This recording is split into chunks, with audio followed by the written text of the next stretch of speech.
My dear friend, have you ever wondered why the most powerful statement in all of Scripture, I am that I am, was hidden from you? Why they taught you to beg and plead, when you were meant to declare and receive?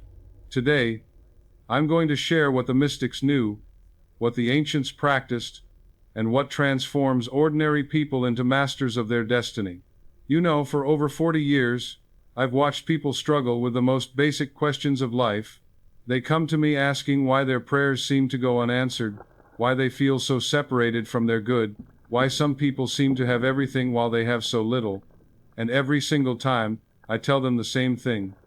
You've been looking in the wrong direction, my friend. You've been seeking outside yourself what was always within you. The truth is, everything you've been taught about prayer, about manifestation, about your relationship with the divine has been backwards. You are not separate from the creative force. You are the creative force expressing itself as you. And today, I want to save you decades of struggle by showing you exactly what this means and how to use it. When you understand what I'm about to share with you, your entire world will begin to reorganize itself. Your relationships will improve. Your health will flourish. Your finances will expand. And most importantly, you'll finally feel the deep peace that comes from knowing who you really are. You'll stop begging the universe for your good and start commanding it into existence, because you'll understand that you and the universe are one and the same thing. But first, let me tell you why this knowledge has been hidden from you. For centuries, institutions have benefited from keeping people feeling small, dependent, and separate from their own divine power. They taught you that you're a sinner who needs salvation, that you're powerless without external intervention, that you must earn and deserve your good through suffering and sacrifice. This is not the truth, my friend. This is a system designed to keep you seeking outside yourself for what you already possess within. The real teachers, the true mystics, the enlightened beings, throughout history have always known the secret I'm about to share with you. But this knowledge was often hidden, coded in symbols and parables, shared only with those who were ready to receive it. Today you are ready. Today, you are going to learn the most powerful secret in the universe. You are not a human being having a spiritual experience. You are a spiritual being having a human experience. And the name of that spiritual being, the identity of what you truly are, is I am that I am. Now let me take you back to a moment that changed everything for me. I was a young man, struggling with my own faith, wondering why some of my prayers were answered and others seemed to fall on deaf ears. I had been raised in the traditional religious teachings that told me I was separate from God, that I needed to earn divine favor, that I was inherently flawed and needed salvation. But something inside me rebelled against this teaching. Deep in my heart, I felt a knowing that there had to be more. There had to be a direct connection, a way to experience the divine presence, not just on Sundays in church, but every moment of every day. I was reading the Old Testament, the story of Moses and the burning bush, when I came across those mysterious words, I am that I am. Most people read right past this moment, but something made me stop. Here was Moses, asking God what his name was. And the answer wasn't Jehovah or Allah, or any of the names we've been taught. The answer was, I am that I am. In Hebrew, it's Ehia Asher Ehia, which literally means, I am what I am, or I will be what I will be. I sat there for hours, turning this phrase over in my mind. What if this wasn't God telling Moses his name? What if this was God revealing the very nature of creation itself? What if I am that I am wasn't describing a separate deity somewhere in the clouds, but the fundamental principle by which all things come into existence? That's when it hit me like a lightning bolt. Every time we say I am, we are using the creative name of God. We are declaring our identity into existence. We are not describing what we are creating what we become. I began to study this principle in every spiritual tradition I could find. In the Hindu tradition, they speak of Tatvamasi, thou art that. In Buddhism, they teach about the Buddha nature that exists within every being. In Christianity, Jesus said, I and the Father are one, and taught his followers that they too were children of the Most High. All of these traditions were pointing to the same fundamental truth. The divine creative consciousness that we call God is not separate from us, it is us. We are individualized expressions of the one infinite creative power, each expressing through our unique human experience, but somewhere along the way, we forgot this truth. We began to see ourselves as separate, limited, powerless beings in need of external salvation. We started begging and pleading with a God out there to give us what we wanted, never realizing that the God we were seeking was the very consciousness through which we were doing the seeking. Let me share with you a story that will make this crystal clear. A few years ago, a successful executive came to see me. His name was Robert, and on paper, he had everything.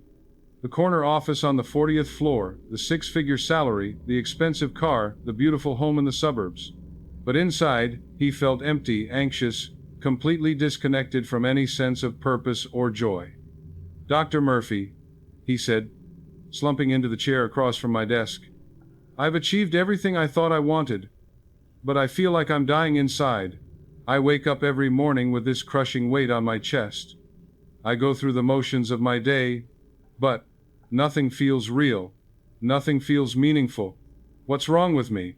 I looked at this man, intelligent, accomplished, seemingly successful by every external measure, and I could see the deep pain in his eyes. I had seen it countless times before. It's the pain of someone who has achieved everything the world says should make them happy, only to discover that external achievements cannot fill the void that comes from not knowing who you really are.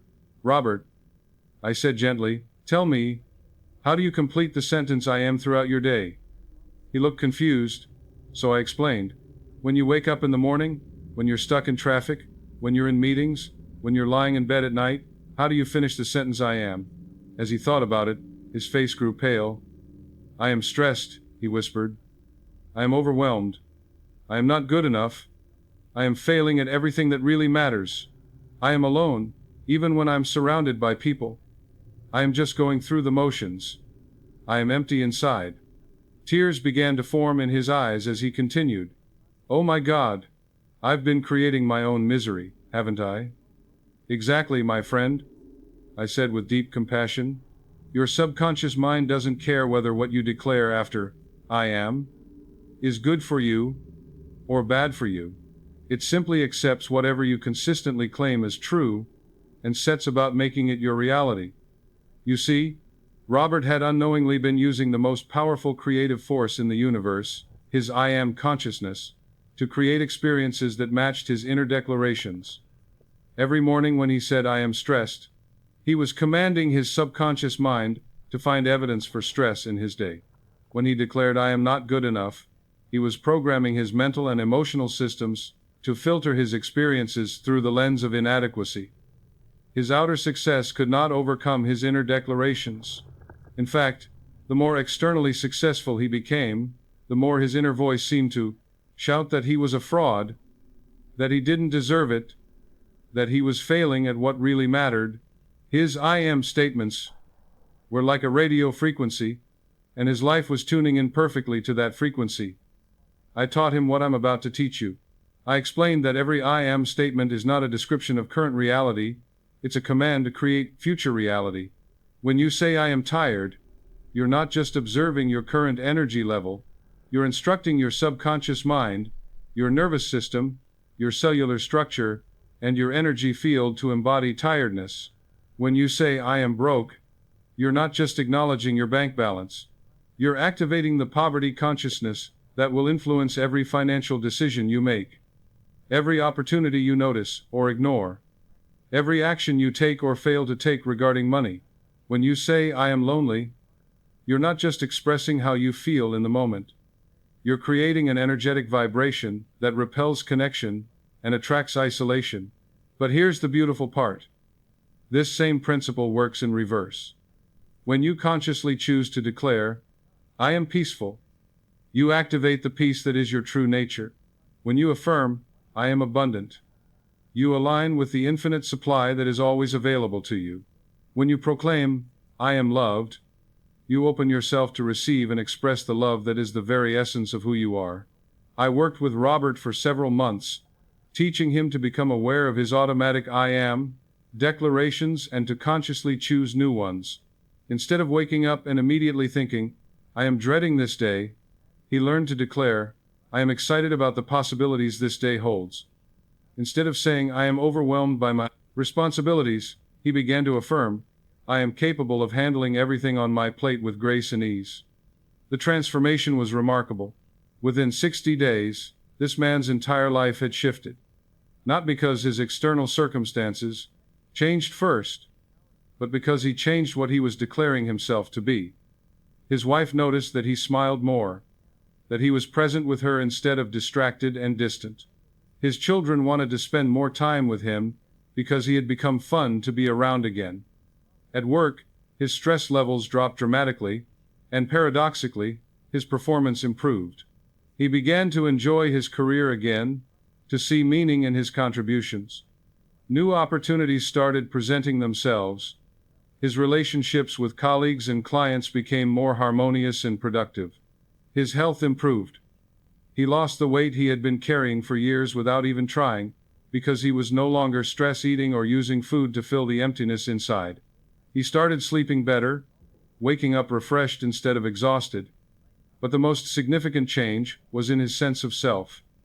The deep anxiety that had plagued him for years began to dissolve. He started to feel a quiet confidence, a sense of inner peace that didn't depend on external circumstances. He discovered joy in simple things. A sunset, a conversation with a friend, a moment of silence in his garden. Dr. Murphy, he said, during one of our sessions, I feel like I've been living someone else's life for years. Now I'm finally living my own life. I understand now what you mean when you say I am, that I am. I'm not just Robert the executive anymore. I'm the divine creative consciousness expressing itself as Robert. Everything feels different when I know who I really am. This is the power of understanding your true identity, my friend.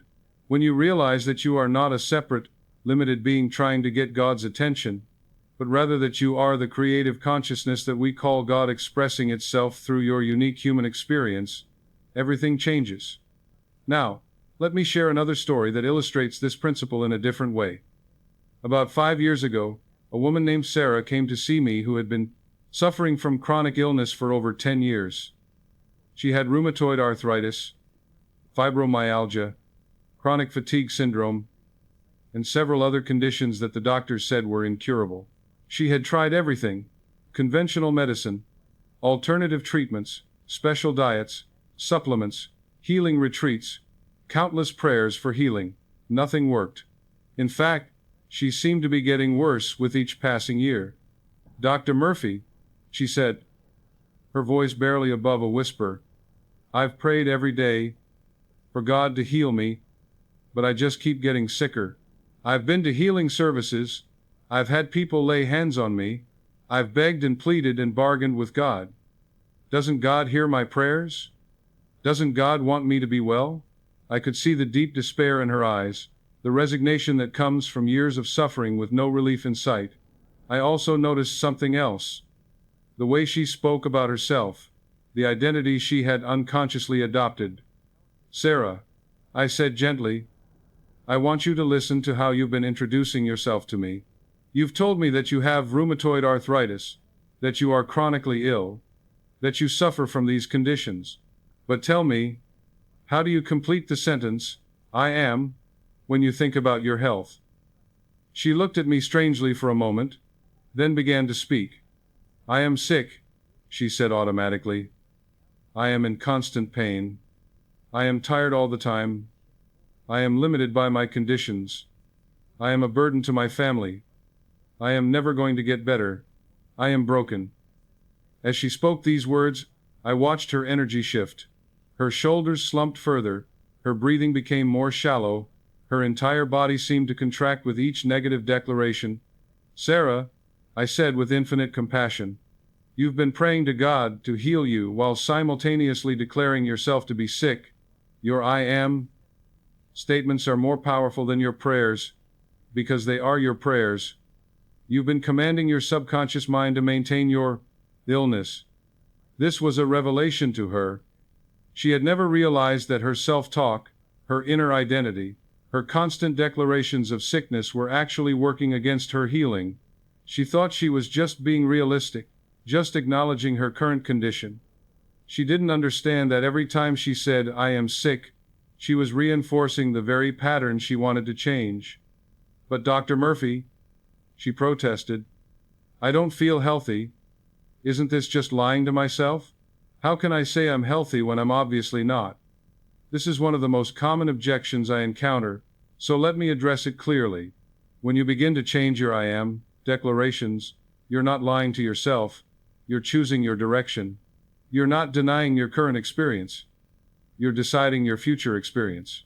"Sarah," I explained, "your current physical condition is the result of years of thinking, feeling, and declaring yourself to be sick. Your body is simply outpicturing the mental and emotional patterns that have become habitual for you. When you change your inner declarations, you change the instructions you're giving to your subconscious mind, and your subconscious mind is what controls every function of your body." I taught her to change her inner declarations gradually. Instead of "I am sick," she began to declare, "I am perfectly healthy." Instead of "I am in pain," she affirmed, "I am comfortable and strong." Instead of "I am tired," she proclaimed, "I am filled with vital energy." Instead of "I am broken," she declared, "I am whole and complete." At first, her rational mind rebelled. Every symptom seemed to scream that these new declarations were false. But I taught her to persist, to feel these statements even when her body hadn't yet caught up with her new identity. "The feeling is the secret," I told her. "Don't just say the words. Embody the feeling of being healthy. Walk as a healthy person walks. Breathe as a healthy person breathes. Think as a healthy person thinks. Make decisions from health consciousness, not sickness consciousness." I also taught her to understand that her body was not her enemy, but rather a faithful servant that was simply following the instructions it had been given through years of negative self-talk. "Your body wants to be healthy," I explained. "Health is its natural state, sickness is learned, and what has been learned can be unlearned."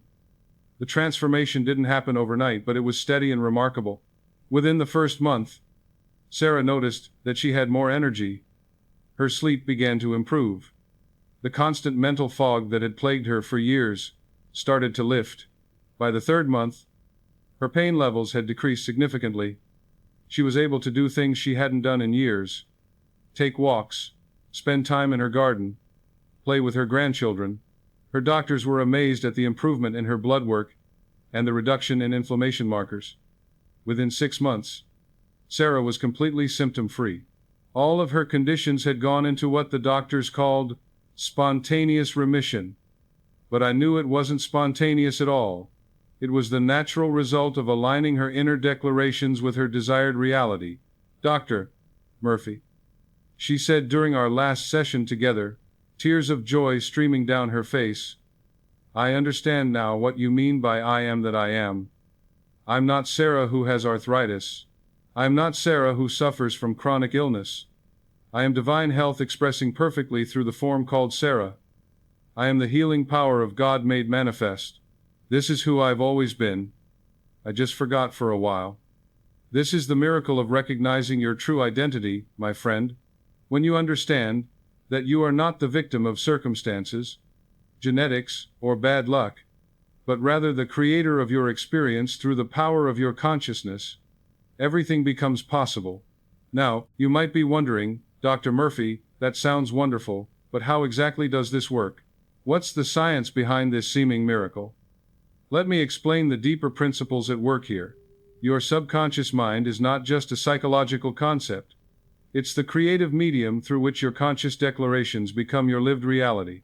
Modern neuroscience confirms what the ancient mystics always knew. Your brain is constantly rewiring itself based on your thoughts, beliefs, and declared identity. When you consistently declare, "I am sick," your brain strengthens the neural pathways associated with illness. It becomes more sensitive to pain signals, more focused on symptoms, more likely to interpret neutral sensations as problems.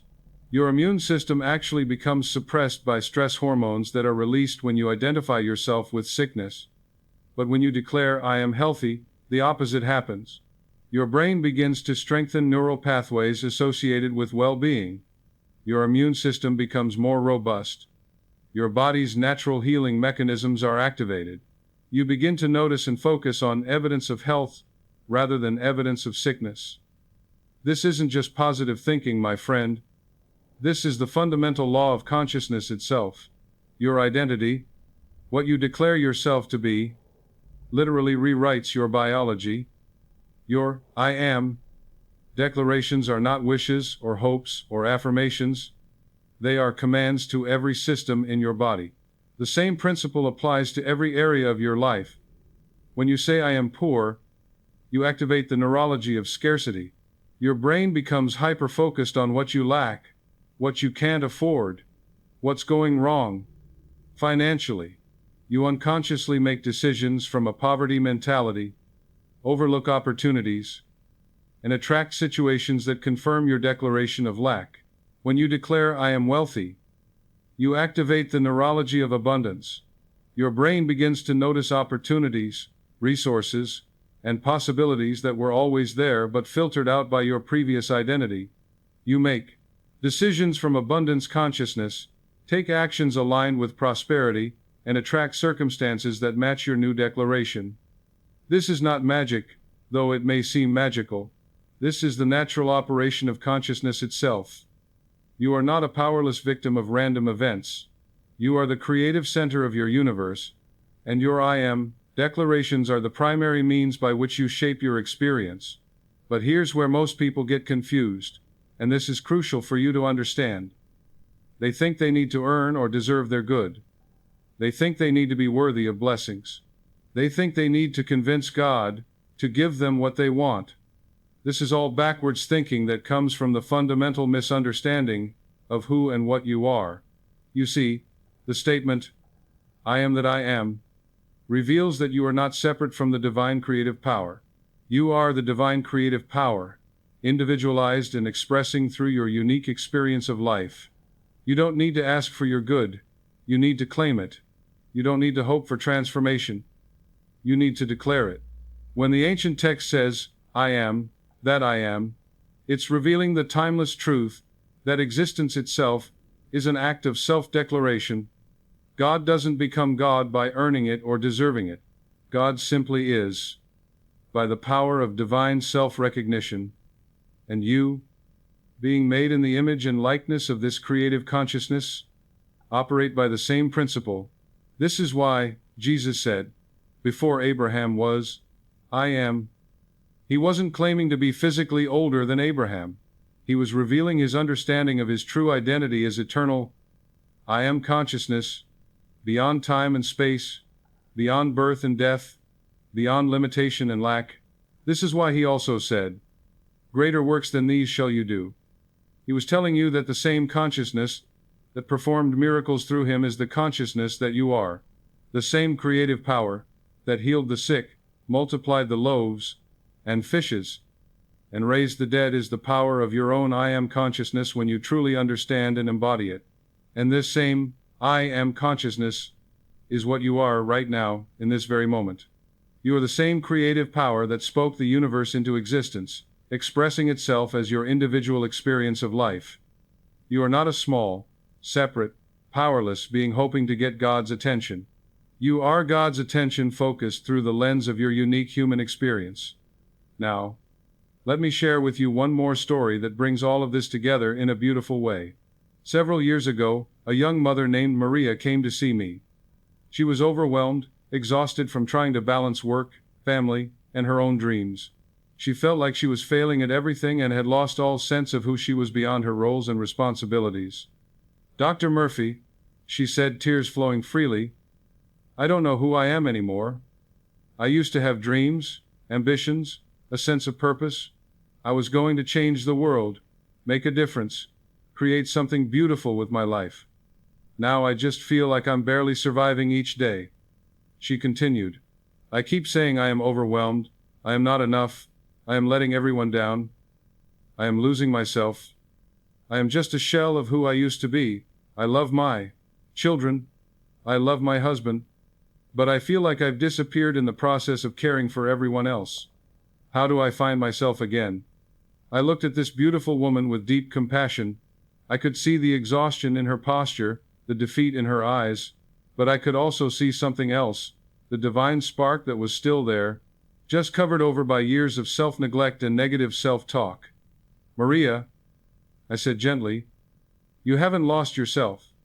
You've simply forgotten who you are. You are not overwhelmed consciousness. You are consciousness expressing perfectly through a rich, full life. You are not enough. You are the infinite, expressing through the finite. You are not letting anyone down. You are lifting everyone up by your very presence. I continued. The problem is not that your life is too much for you to handle. The problem is that you've been declaring yourself to be inadequate for the life you've been given. You've been using the creative power of I am to create experiences of struggle and insufficiency. I taught her to change her inner declarations. Instead of, I am overwhelmed, she began to declare, I am gracefully managing my beautiful life. Instead of, I am not enough, she affirmed, I am more than enough for every situation I encounter. Instead of, am losing myself, she proclaimed, I am discovering new aspects of my divine nature every day. But I also taught her something deeper. I helped her understand that her roles as mother, wife, and professional were not limitations on her true self. They were expressions of her true self. You are not a human being juggling multiple roles, I explained. You are divine love, expressing itself through the roles of mother, wife, and career woman. You are divine wisdom, guiding and nurturing your family. You are divine creativity, bringing beauty and order to your world. This shift in perspective was transformational for her. Instead of seeing her responsibilities as burdens that were draining her life force, she began to see them as opportunities to express her divine nature. Instead of feeling like she was sacrificing herself for others, she realized she was giving herself to others, and that herself was infinite and inexhaustible. When you know that, you are the unlimited expressing through the apparently limited, I told her, you discover that you have access to infinite energy, infinite wisdom, infinite love, infinite creativity. You are not depleting your personal resources, you are channeling universal resources. The changes in Maria's life were remarkable. Within weeks, she found energy she didn't know she had. She began to wake up excited about her day instead of dreading it. Her relationship with her children deepened because she was present with them instead of distracted by feelings of inadequacy. Her marriage improved dramatically because she stopped being resentful about what she had given up and started being grateful for what she was expressing. Her husband noticed the change immediately. It's like I got my wife back, he told her. But she's even better than before. At work, her performance improved because she was no longer operating from stress and scarcity but from peace and abundance. Opportunities began appearing to help her manage her responsibilities more effectively. She found childcare solutions that had seemed impossible before. Her work schedule became more flexible. Resources and support showed up in ways that felt almost magical. But the most beautiful change was in her sense of purpose. She realized that she hadn't lost her dreams, she was living them. Raising conscious, loving children was changing the world. Creating a harmonious home was making a difference. Bringing her best self to her work was contributing something beautiful to the world. Dr. Murphy, she said, during one of our final sessions, I understand now what I am, that I am really means. I'm not Maria, who has lost herself in motherhood. I'm not Maria, who gave up her dreams for her family. I am divine love, expressing perfectly through the experience of motherhood. I am divine creativity manifesting through the art of homemaking. I am divine wisdom contributing to the world through my work. This is not a smaller life than I dreamed of. This is a fuller expression of who I am than I ever imagined possible. This is the beauty of understanding your true identity, my friend. When you realize that every aspect of your life is an opportunity for the divine to express itself through you, everything becomes sacred. Every moment becomes meaningful. Every challenge becomes a chance to demonstrate your divine nature. See, most people think that spiritual awakening means leaving the world behind, retreating to a monastery or an ashram, spending their days in meditation and prayer. But true spiritual awakening is recognizing that the world is your monastery, that your daily life is your spiritual practice, that every interaction is an opportunity to express your divine nature. When you know that you are I am that I am, you don't need to escape your circumstances to find God. You find God expressing as your circumstances. You don't need to wait for perfect conditions to be spiritual. You bring the perfection of your true nature to whatever conditions you find yourself in. Now, let me give you the practical steps to put this wisdom into immediate use in your daily life. These are not just concepts to think about, they are practices to live by, tools to transform your experience from the inside out. The first practice I want you to begin today is what I call the I am audit. This is a conscious examination of all the ways you complete the sentence, I am, throughout your day. Most people are completely unconscious of how often they make declarations about their identity, and they're shocked when they start paying attention. Every morning when you wake up, before you get out of bed, I want you to ask yourself this question: what am I declaring myself to be today? Pay attention to your automatic thoughts, your habitual self-talk, your unconscious declarations about who and what you are. Most people wake up and immediately begin declaring limitation. The alarm goes off and the first thought is, I am so tired. They look at their schedule and think, I am overwhelmed by everything I have to do today. They check their bank account and declare, I am broke. They look in the mirror and affirm, I am getting old, or I am out of shape, or I am not attractive. Without realizing it, they are programming their subconscious mind for a difficult day, for experiences of lack and limitation, for a reinforcement of everything they don't want to experience. Then they wonder why their life feels so challenging, why they can't seem to get ahead, why they feel stuck in patterns they want to change. Instead, I want you to consciously choose your I am declarations. Begin each day by stating, I am refreshed and energized. I am grateful for this new day and all the opportunities it holds. I am ready for wonderful experiences. I am guided and protected in everything I do. I am expressing my highest good in every situation I encounter. But don't just say these words mechanically. Feel these statements as you declare them. Embody the feeling of being what you claim to be. Your feeling is the power that impresses your declarations upon your subconscious mind. Words without feeling are like seeds planted in barren soil. They have no power to grow into reality. When you say, I am energized, feel energy flowing through your body. When you declare, I am grateful, feel appreciation filling your heart. When you affirm, I am guided, feel the presence of infinite wisdom available to you. This feeling embodiment is what transforms mere positive thinking into creative commanding. Throughout the day, become vigilant about catching yourself whenever you're about to make a negative I am declaration. The moment you notice yourself thinking, I am frustrated, or I am running late, or I am not good at this, or I am unlucky, immediately revise it. Say to yourself, cancel that.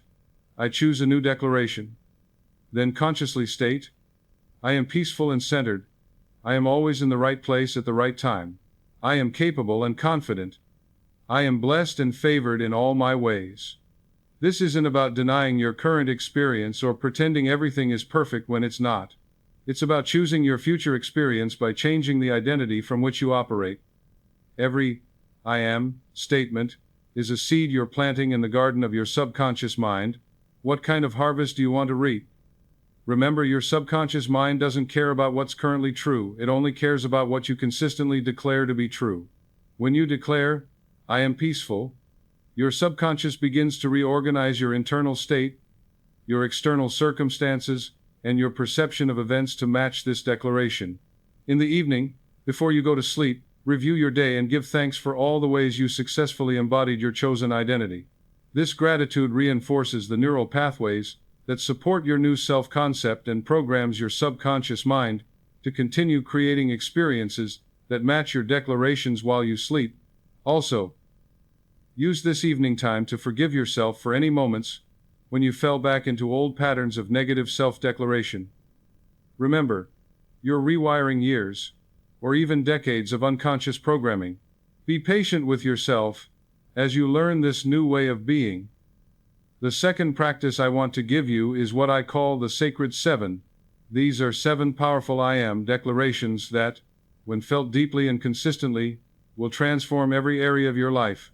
I want you to work with these 7 statements every single day, not just saying them, but embodying them, living from them, making decisions from them. First, I am divine love expressing perfectly. This is not saying that you sometimes feel love, or that you're trying to be more loving. This is declaring that love itself is what you are, expressing through your human experience. Feel this in your heart center. Let the warmth of unconditional love fill your entire being. Know that you are not someone who receives love or gives love. You are love itself, individualized and expressing through your life. When you embody this declaration, your relationships transform. You stop trying to get love from others and start being the love that they can feel and receive. You stop taking things personally because you know that love is your nature, regardless of how others respond to you. You become a source of healing and blessing everywhere you go. Second, I am infinite wisdom, knowing exactly what to do.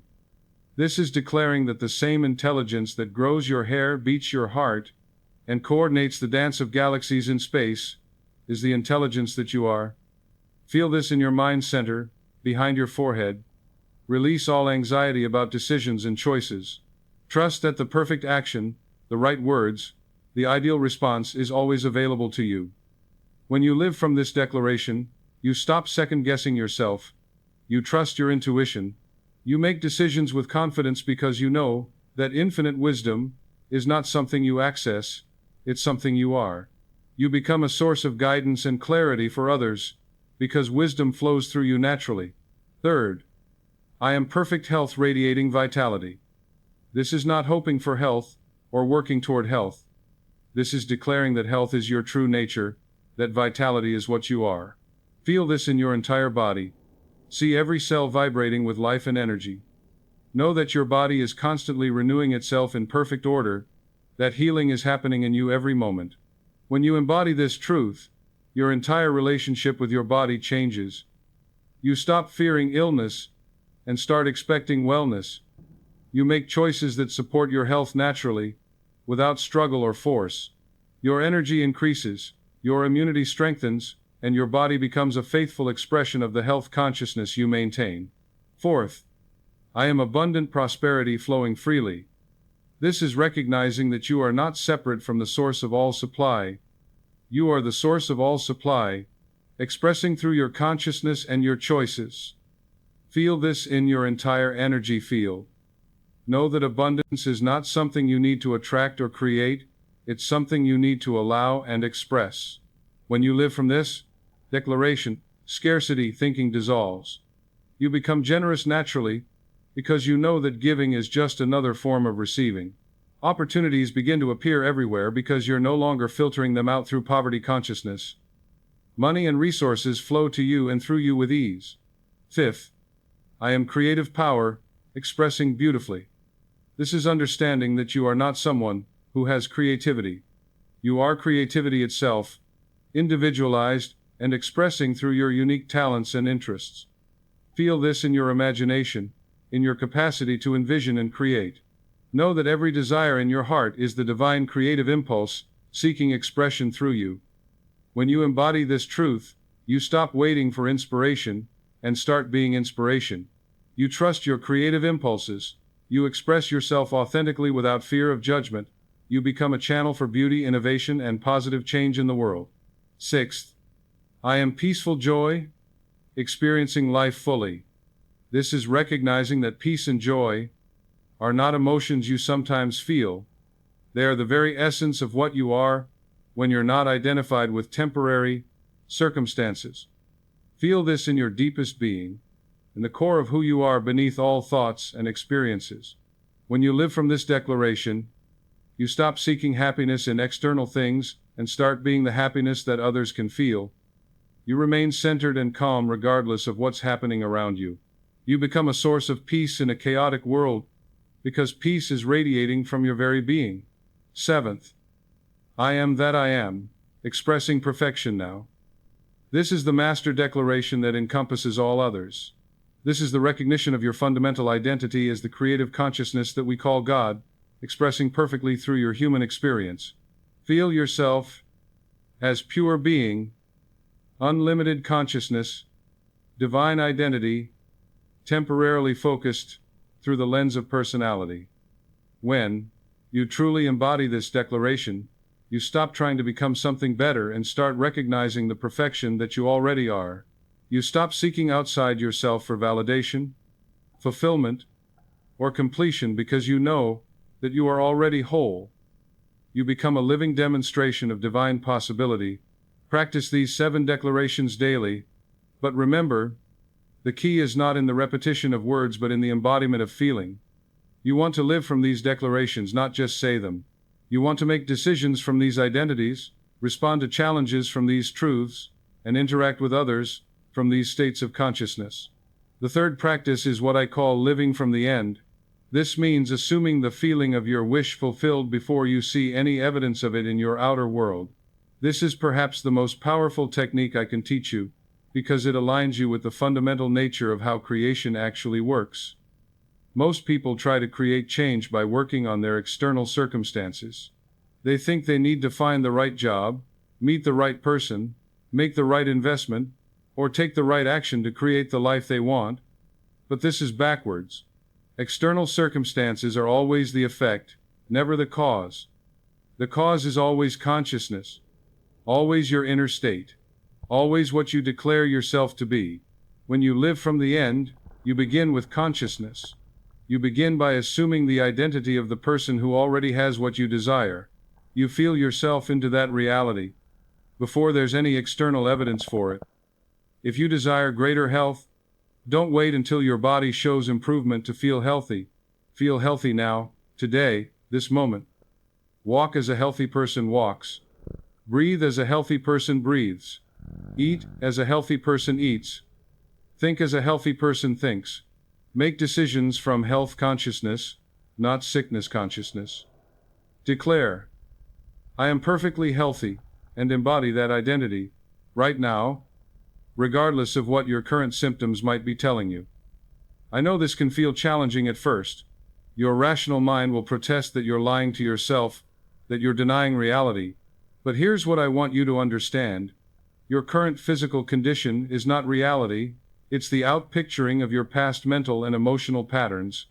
When you change your consciousness, you change the instructions you're giving to your body, and your body will begin to conform to your new self-concept. If you desire financial abundance, don't wait until your bank account grows to feel wealthy. Feel wealthy now. Be generous now, within your current means. Make decisions from abundance consciousness, not lack consciousness. Declare, I am prosperous and successful, and live from that truth today. This doesn't mean being foolish with money, or spending what you don't have. It means changing the internal stance from which you approach money. Instead of, I can't afford that, say, that's not where I choose to invest my resources right now. Instead of money is tight, declare, I am learning to steward my abundance wisely. Instead of I'm broke, affirm I am building my prosperity foundation. When you change your relationship with money from the inside, your external financial circumstances begin to shift. You start noticing opportunities you missed before. You make better financial decisions. You attract resources and support. You begin to think and act like a wealthy person, and wealthy people create wealth. If you desire loving relationships, don't wait for others to love you to feel loved. Feel loved now. Treat yourself with love and respect. See the love that already surrounds you, in nature, in acts of kindness from strangers, in the care of family and friends. Declare, I am loved and cherished, and radiate that love to everyone you meet. When you embody the feeling of being loved, you become magnetic to loving relationships. You stop trying to get love and start being love. You stop taking rejection personally because your sense of being loved doesn't depend on any particular person's response to you. You attract people who can recognize and appreciate the love that you are. This is the secret of I am that I am. You don't become what you want, you recognize what you already are. You don't attract your good, you express your good. You don't manifest from emptiness. You manifest from fullness. Your desires are not separate from you, trying to find their way to you from some distant place. Your desires are the divine creative impulse within you, seeking expression through your life experience. When you align your I am declarations with your deepest desires, you allow what already is to become visible in your world.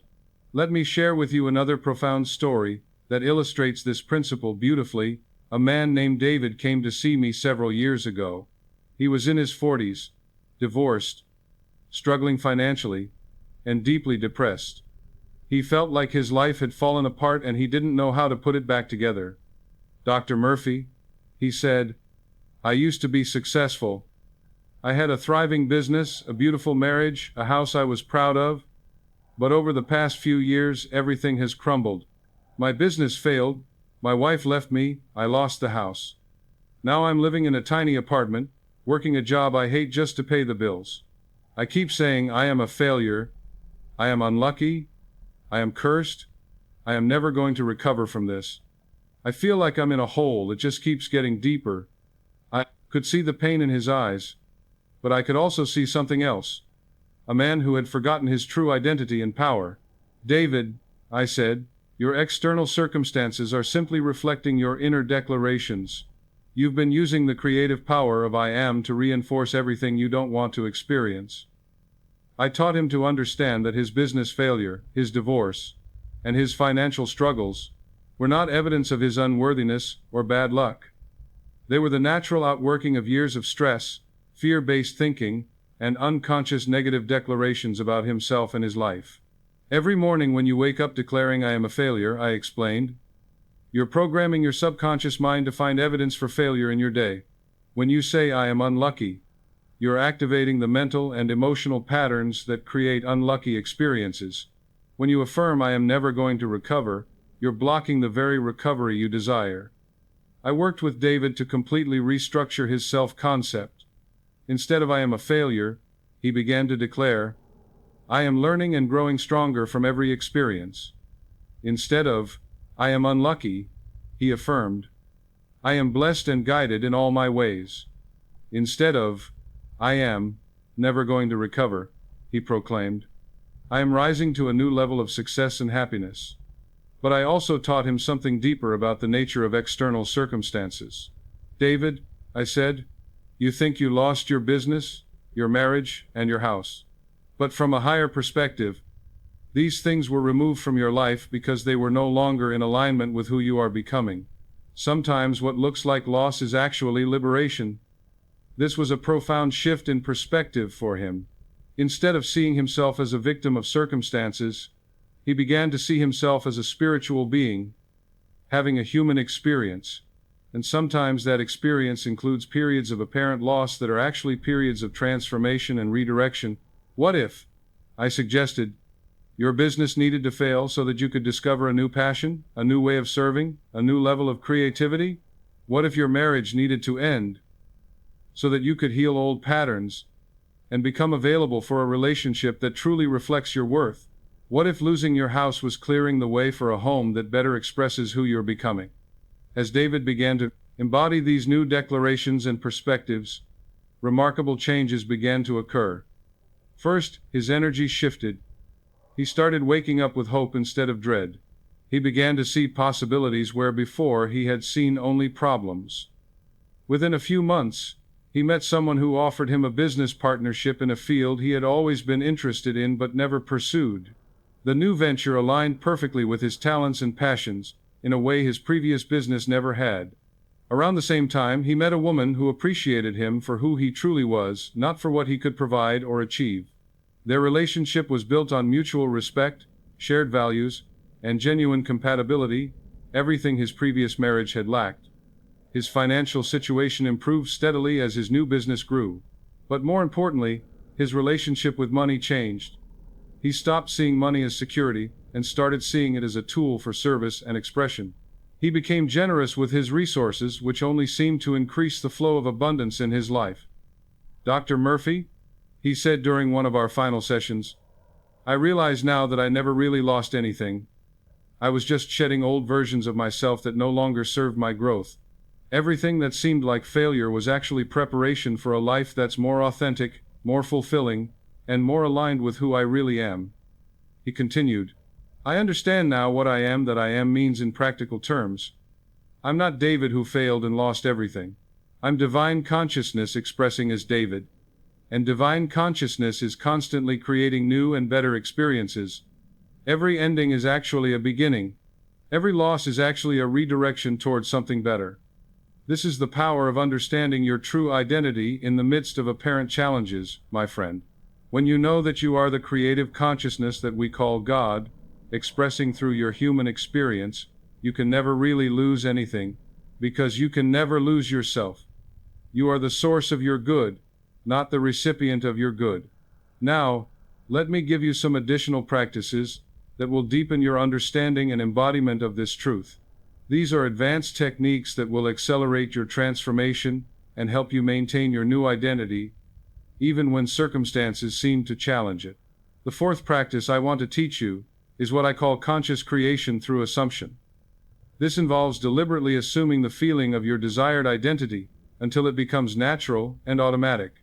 Choose one area of your life where you desire change: your health, your relationships, your career, your finances.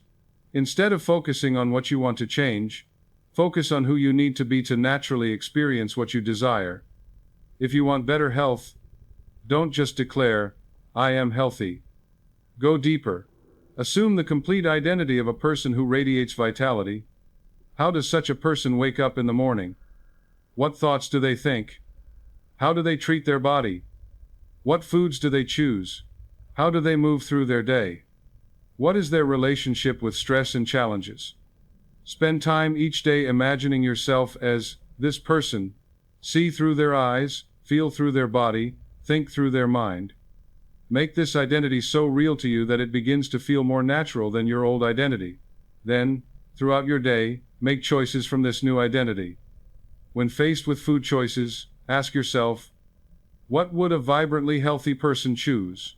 When dealing with stress, ask, how would someone who embodies perfect health respond to this situation?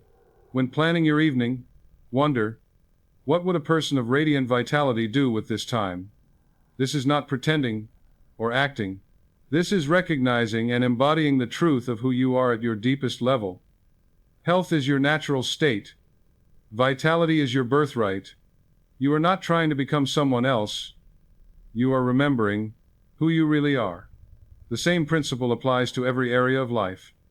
If you desire greater prosperity, assume the complete identity of someone who lives in abundant flow. How does such a person think about money? How do they make financial decisions? What is their relationship with giving and receiving? How do they respond to opportunities? What feelings do they embody around resources and security? Live from this identity consistently, and your external circumstances will begin to match your internal assumption. This is not about changing your circumstances to feel abundant. This is about feeling abundant to change your circumstances. The fifth practice is what I call the revision technique. This is a powerful method for healing the past and preventing negative patterns from repeating in your future. Every evening before sleep, review your day and identify any moments when you declared yourself to be something you don't want to be, or when you experienced something that contradicted your desired identity. Instead of feeling guilty or frustrated about these moments, simply revise them in your imagination. Replay the scene, but this time see yourself responding from your true identity. If you declared, I am overwhelmed during a stressful moment, revise it. See yourself in that same situation declaring, I am peaceful and capable, and feeling the truth of that statement. If someone was unkind to you and you felt hurt or angry, revise your response. See yourself remaining centered in the knowledge of who you are, responding with compassion and wisdom, maintaining your inner peace regardless of their behavior. If you made a financial mistake and declared, I am stupid with money, revise it. See yourself making a wise choice. See yourself learning from the experience without self-condemnation. See yourself affirming, I am wise and prosperous. This revision is not about denying what happened or living in fantasy. It's about reprogramming your subconscious mind with the patterns you want to repeat instead of the patterns you want to avoid. Your subconscious mind doesn't distinguish between an actual experience and a vividly imagined one. When you revise your day before sleep, you're literally rewriting the neural pathways that will influence tomorrow's experiences. The sixth practice is what I call identity anchoring. This involves creating physical, emotional, and mental anchors that help you quickly return to your chosen identity when you notice yourself slipping into old patterns. Choose a physical gesture that represents your true identity, perhaps placing your hand on your heart and taking a deep breath, or standing tall with your shoulders back and your chin up. Practice this gesture while declaring your chosen identity and feeling the truth of who you are. Do this regularly when you're already feeling aligned and powerful. Then, when you notice yourself starting to slip into negative self-talk or limiting beliefs, use this physical gesture to instantly reconnect with your true identity. The gesture becomes an anchor that pulls you back to your center, back to the truth of who you are. Create emotional anchors as well. Choose a memory or imagined experience where you felt completely aligned with your highest self. Maybe it was a moment of deep love, profound peace, creative inspiration, or spiritual connection. Practice returning to this feeling state regularly, immersing yourself in the emotions and sensations of being your best self. When challenges arise, and you notice yourself starting to identify with problems or limitations, use this emotional anchor to return to your empowered state. Remember, you are not the temporary experiences you're having. You are the consciousness experiencing them. Create mental anchors too. Choose phrases, prayers, or affirmations that instantly remind you of your true nature. Some examples might be, I am that I am divine consciousness expressing perfectly. I am love, wisdom, and power in action. Or, I am the creator of my experience. Repeat these phrases regularly when you're feeling good, so they become associated with your empowered state. Then, when you need to return to your center quickly, these mental anchors will help shift your consciousness immediately. The seventh practice is what I call living as love. This is perhaps the most powerful practice of all, because love is the fundamental nature of the creative consciousness that you are. Every morning, before you begin your day, spend a few minutes connecting with the love that you are, not the emotion of love, but love as the essence of your being. Feel yourself as love expressing through human form. Remember that every person you encounter today is also love expressing through human form, even when they've forgotten this truth about themselves. Throughout your day, approach every situation, every person, every challenge from this awareness. When someone is difficult, see them as love that has forgotten itself and needs to be reminded. When you face obstacles, see them as opportunities for love, to express creativity and wisdom. When you're tempted to judge, criticize, or condemn, remember that you are love itself, and love always seeks to understand, heal, and bless. This doesn't mean being passive or allowing others to mistreat you. Love is also strength, wisdom, and appropriate boundaries. But it means approaching everything from the fundamental recognition that love is what you are, love is what others are, and love is the creative force seeking to express more love through every situation. When you live as love, miracles become natural. Healing happens spontaneously. Relationships transform. Abundance flows easily. Problems resolve gracefully. This is because you're no longer living as a separate individual trying to get your needs met. You're living as the universal creative force expressing its nature through your unique form. Now, let me address some of the common challenges people face when they begin to apply these principles. The first challenge is doubt. When you start declaring yourself to be something that doesn't match your current external circumstances, your rational mind will rebel. It will insist that you're lying to yourself, that you're being unrealistic, that this isn't how the world works. When doubt arises, remember this: your current circumstances are not the truth about you, they are the outpicturing of your past thoughts, beliefs, and declarations. What you see around you right now is the result of who you used to think you were, not who you truly are or who you're choosing to become. Doubt is just old programming trying to maintain itself. It's the ego's way of keeping you stuck in familiar patterns, even when those patterns are painful. Don't argue with doubt. Simply acknowledge it, and choose your truth anyway. Say, "Thank you for trying to protect me, but I'm choosing to align with a higher truth about myself." The second challenge is impatience. When you begin to change your inner declarations, you want to see results immediately. When the external changes don't happen as quickly as you'd like, you may be tempted to give up and return to old patterns. Remember that consciousness is the cause, and circumstances are the effect, but there's often a time lag between cause and effect. Just as it takes time for a seed to grow into a tree, it takes time for your new self-concept to fully manifest in your external experience. Be patient with the process, but persistent with the practice. Continue to live from your chosen identity, even before you see evidence of it. This is what faith really means. Not believing in something despite evidence to the contrary, but believing in something because you know it to be true at the deepest level, regardless of current appearances. The third challenge is consistency. It's easy to maintain positive declarations when you're feeling good, but when life gets challenging, when problems arise, when others disappoint you, it's tempting to slip back into old patterns of negative self-talk. This is precisely when your practice becomes most important. Anyone can declare themselves to be peaceful when everything is going well.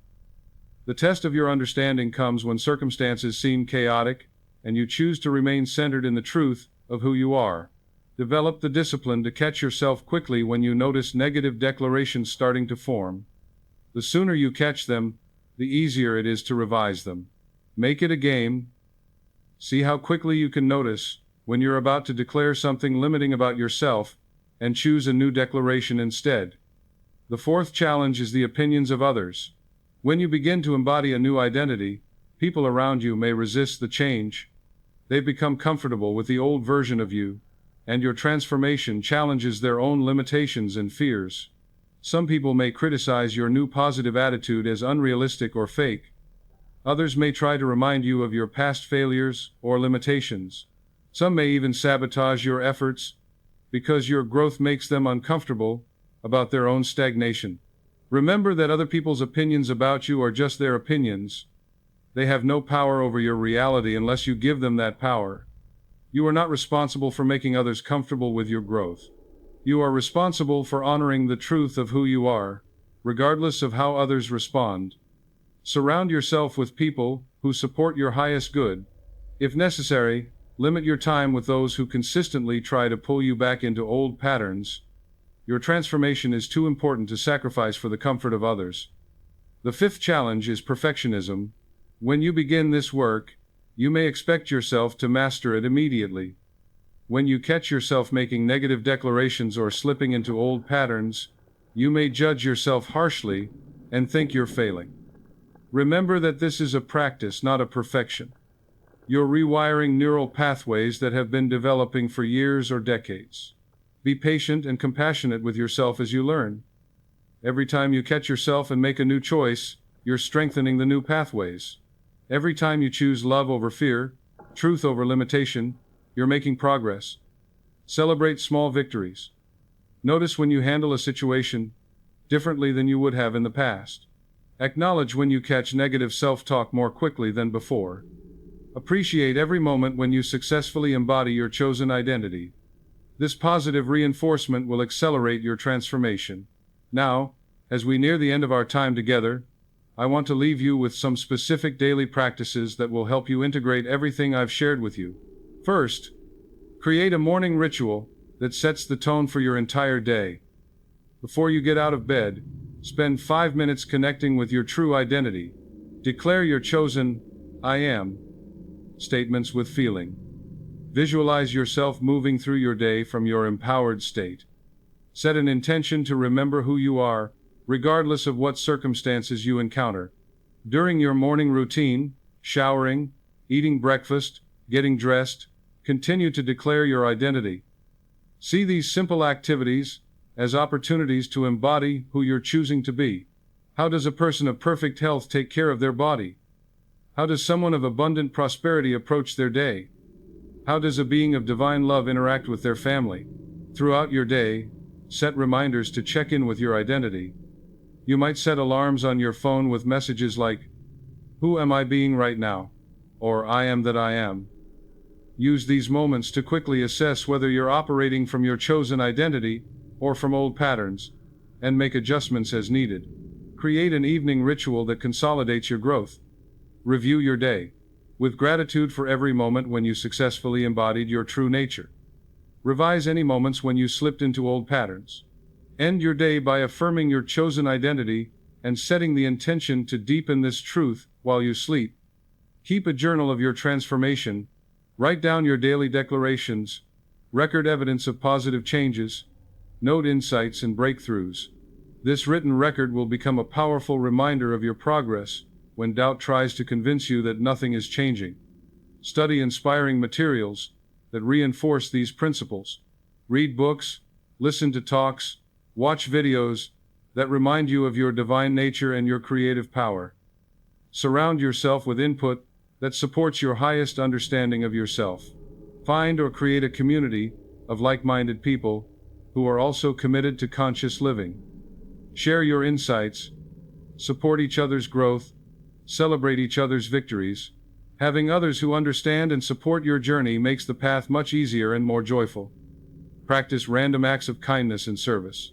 When you know that you are divine love expressing in human form, you naturally want to bless others. These acts of kindness not only help others, but also reinforce your understanding of your true nature. Most importantly, remember that this is not just a technique or a philosophy. This is the truth about who you are. You are not trying to become something you're not. You are remembering something you've always been but perhaps forgotten. You are not creating a new identity. You are uncovering your true identity. The statement, "I am that I am," is not just something God said to Moses thousands of years ago. It is the eternal truth about the nature of consciousness itself, and consciousness is what you are. Every time you say, "I am," you are speaking the creative word of God. Every time you declare your identity, you are exercising the same power that spoke the universe into existence. You are not separate from this power. You are not a victim of this power. You are this power, individualized and expressing through your unique human experience. When you truly understand this, when you truly embody this, when you truly live from this truth, there is nothing you cannot be, do, or have. Your health, your wealth, your relationships, your career, your creativity, your joy, your peace, all of these are expressions of the one creative consciousness that you are. They are not things you need to get from outside yourself. They are things you need to express from inside yourself. This is the forbidden meaning they never taught you, because if you truly understood your divine nature and creative power, you would no longer be dependent on external institutions for your good. You would know that the kingdom of heaven is within you, that the source of all supply is your own consciousness, that the healer you've been seeking is the consciousness that you are. But this knowledge was never really hidden from you. It was always available to anyone willing to look beyond the surface teachings and discover the deeper truth. The mystics knew it. The sages taught it. The enlightened ones lived it. And now you know it too. My dear friend, remember this truth above all others. You are not seeking God. You are God individualized. You are not separate from your good. You are the good you seek, expressing itself through you. You are not becoming something better. You are recognizing the perfection that you already are. The moment you truly understand, "I am that I am," your entire world begins to reorganize itself to match this recognition. Your body begins to express the health that is your true nature. Your relationships begin to reflect the love that you are. Your work becomes an expression of the creativity that flows through you. Your finances begin to demonstrate the abundance that is your birthright. This is not a promise for the future. This is a possibility for right now. This is not something you need to earn or deserve. This is something you need to recognize and embody. This is not about changing yourself. This is about remembering yourself. Right now, in this very moment, declare with me, "I am that I am." I am the divine creative power, expressing perfection, abundance, love, and joy through my life. I am not becoming, I already am. I am not seeking, I am finding. I am not hoping, I am knowing. I am not separate from my good, I am my good expressing perfectly. I am not a human being having a spiritual experience. I am a spiritual being having a human experience. I am not small, limited, or powerless. I am infinite consciousness expressing through this beautiful human form. I am that I am, and it is wonderful. Feel these words in every cell of your body. Let them resonate in your heart, in your mind, in your soul. Allow them to reprogram your subconscious mind, to restructure your neural pathways, to reorganize your entire understanding of who and what you are. This is not just a nice affirmation. This is the fundamental truth of your being. This is who you have always been, who you are now, and who you will always be. You are the eternal I Am consciousness, temporarily focused through the lens of your individual personality, but never separate from the infinite source of all that island. Live from this truth. Make decisions from this truth. Respond to challenges from this truth. Treat others from this truth. Create your life from this truth. This is your divine inheritance, your spiritual birthright, your eternal nature. If these words have stirred something deep within you, if you feel the truth of your divine nature awakening, if you sense the power of your creative consciousness beginning to stir, do me this kindness. Subscribe to this channel for more transformational wisdom that will support your journey of awakening. Give this video a thumbs up if it has resonated with your soul and helped you remember who you truly are. And please, share in the comments below your own I Am declaration. Tell me who you are choosing to be from this moment forward. What divine quality are you ready to embody? What limitation are you ready to transcend? What truth about yourself are you ready to declare and live? I read every comment, and your transformation inspires me to continue sharing these eternal truths. Your awakening is my joy. Your recognition of your divine nature is my reward. Your embodiment of this truth is my greatest satisfaction. Remember, you are not alone in this journey. You are part of a global awakening, a collective remembering of our true divine nature. Every person who awakens to their I Am consciousness makes it easier for others to remember. Your transformation blesses not only your own life but the entire world. Until we meet again, carry this truth with you. You are not separate from the divine. You are the divine, expressing perfectly as you. You are not seeking your good, you are being your good. You are not hoping for a better life. You are creating a better life through the power of your awakened consciousness. I am that I am, and so are you. This is the forbidden meaning they never taught you, but it was never really forbidden. It was always available to those with eyes to see and hearts to understand. Today, you have seen. Today, you have understood. Today, you have remembered who you really are. Now, go forth and live this truth. Express this consciousness. Be this love. Share this wisdom. You are the light of the world, and it's time to let your light shine.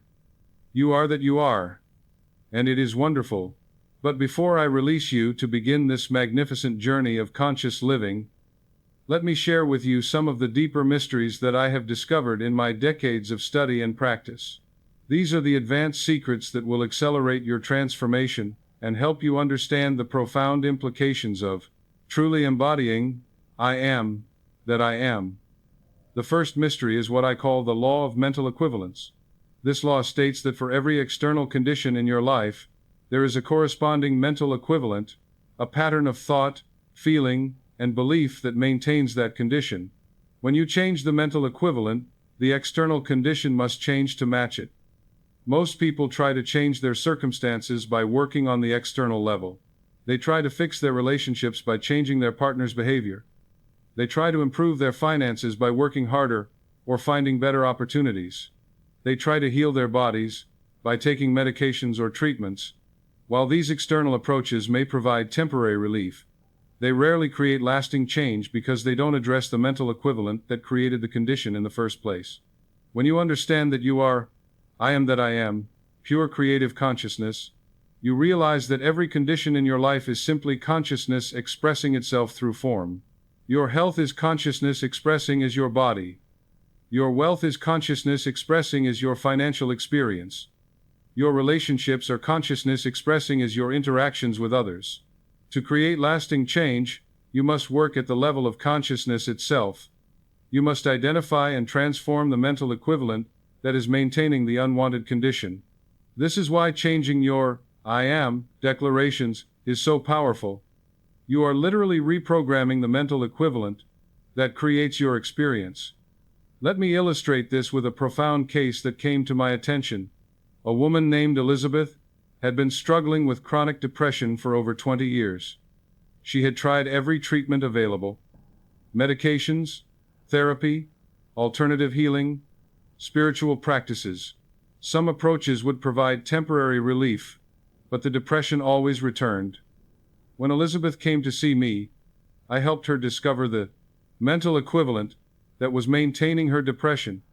Through our conversations, we uncovered that she had been unconsciously declaring herself to be, I am unworthy of happiness. I am destined to suffer. I am responsible for everyone else's pain. And I am too sensitive for this harsh world. These declarations had become so automatic, so deeply embedded in her consciousness, that she wasn't even aware she was making them. But they were running like a continuous program in her subconscious mind, creating the neurochemical patterns, the thought patterns, and the behavioral patterns that manifested as depression. I taught Elizabeth to identify and transform these unconscious I am declarations. Instead of I am unworthy of happiness, she began to declare, I am inherently worthy of joy and peace. Instead of I am destined to suffer, she affirmed, I am destined to experience love and fulfillment. Instead of I am responsible for everyone else's pain, she proclaimed, I am responsible for my own well-being and happiness. But here's what made the difference. I taught her to understand that these new declarations weren't positive thinking or wishful thinking. They were recognitions of truth. Elizabeth, I explained, depression is not your nature. Suffering is not your destiny. Unworthiness is not your reality. These are learned patterns that have no basis in the truth of what you are. I helped her understand that as I am consciousness, her essential nature is joy, peace, love, and creative expression. Depression was simply the result of temporarily forgetting this truth and identifying with patterns that contradicted her divine nature. The transformation was remarkable, but not immediate. For the first few weeks, Elizabeth's mind rebelled against the new declarations. Her depression actually seemed to intensify as her psyche resisted the change. This is what I call the last stand of the ego. The old patterns fight hardest just before they dissolve. I prepared Elizabeth for this by explaining that consciousness, like water, seeks its own level. When you begin to declare a new identity, everything that is not in alignment with that identity will come up to be cleared. This temporary intensification is actually a sign that the transformation is working. Think of it like cleaning out a closet that has been cluttered for years. I told her, before it becomes organized and beautiful, it gets messier as you pull everything out to sort through it. Your consciousness is doing the same thing, bringing up old patterns so they can be released and replaced with new ones. Elizabeth persisted with her new declarations, and gradually, the mental equivalent of depression began to dissolve. She noticed that she was having moments of genuine happiness for the first time in years. Her energy began to return. Her relationships improved as she stopped trying to rescue everyone and started radiating the joy that was her true nature. Most remarkably, her entire life purpose shifted. Before, she had been focused on healing her depression. After, she became passionate about helping other people discover their own divine nature and overcome their limitations. She went back to school, became a counselor, and now helps hundreds of people each year remember who they truly are. Dr. Murphy, she told me during our final session, I realize now that my depression was never really about chemical imbalances or genetic predispositions or traumatic experiences. Those were just the forms that my forgetfulness took.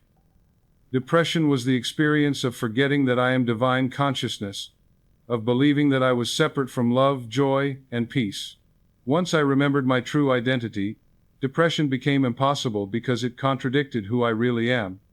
This brings me to the second mystery, the law of assumption.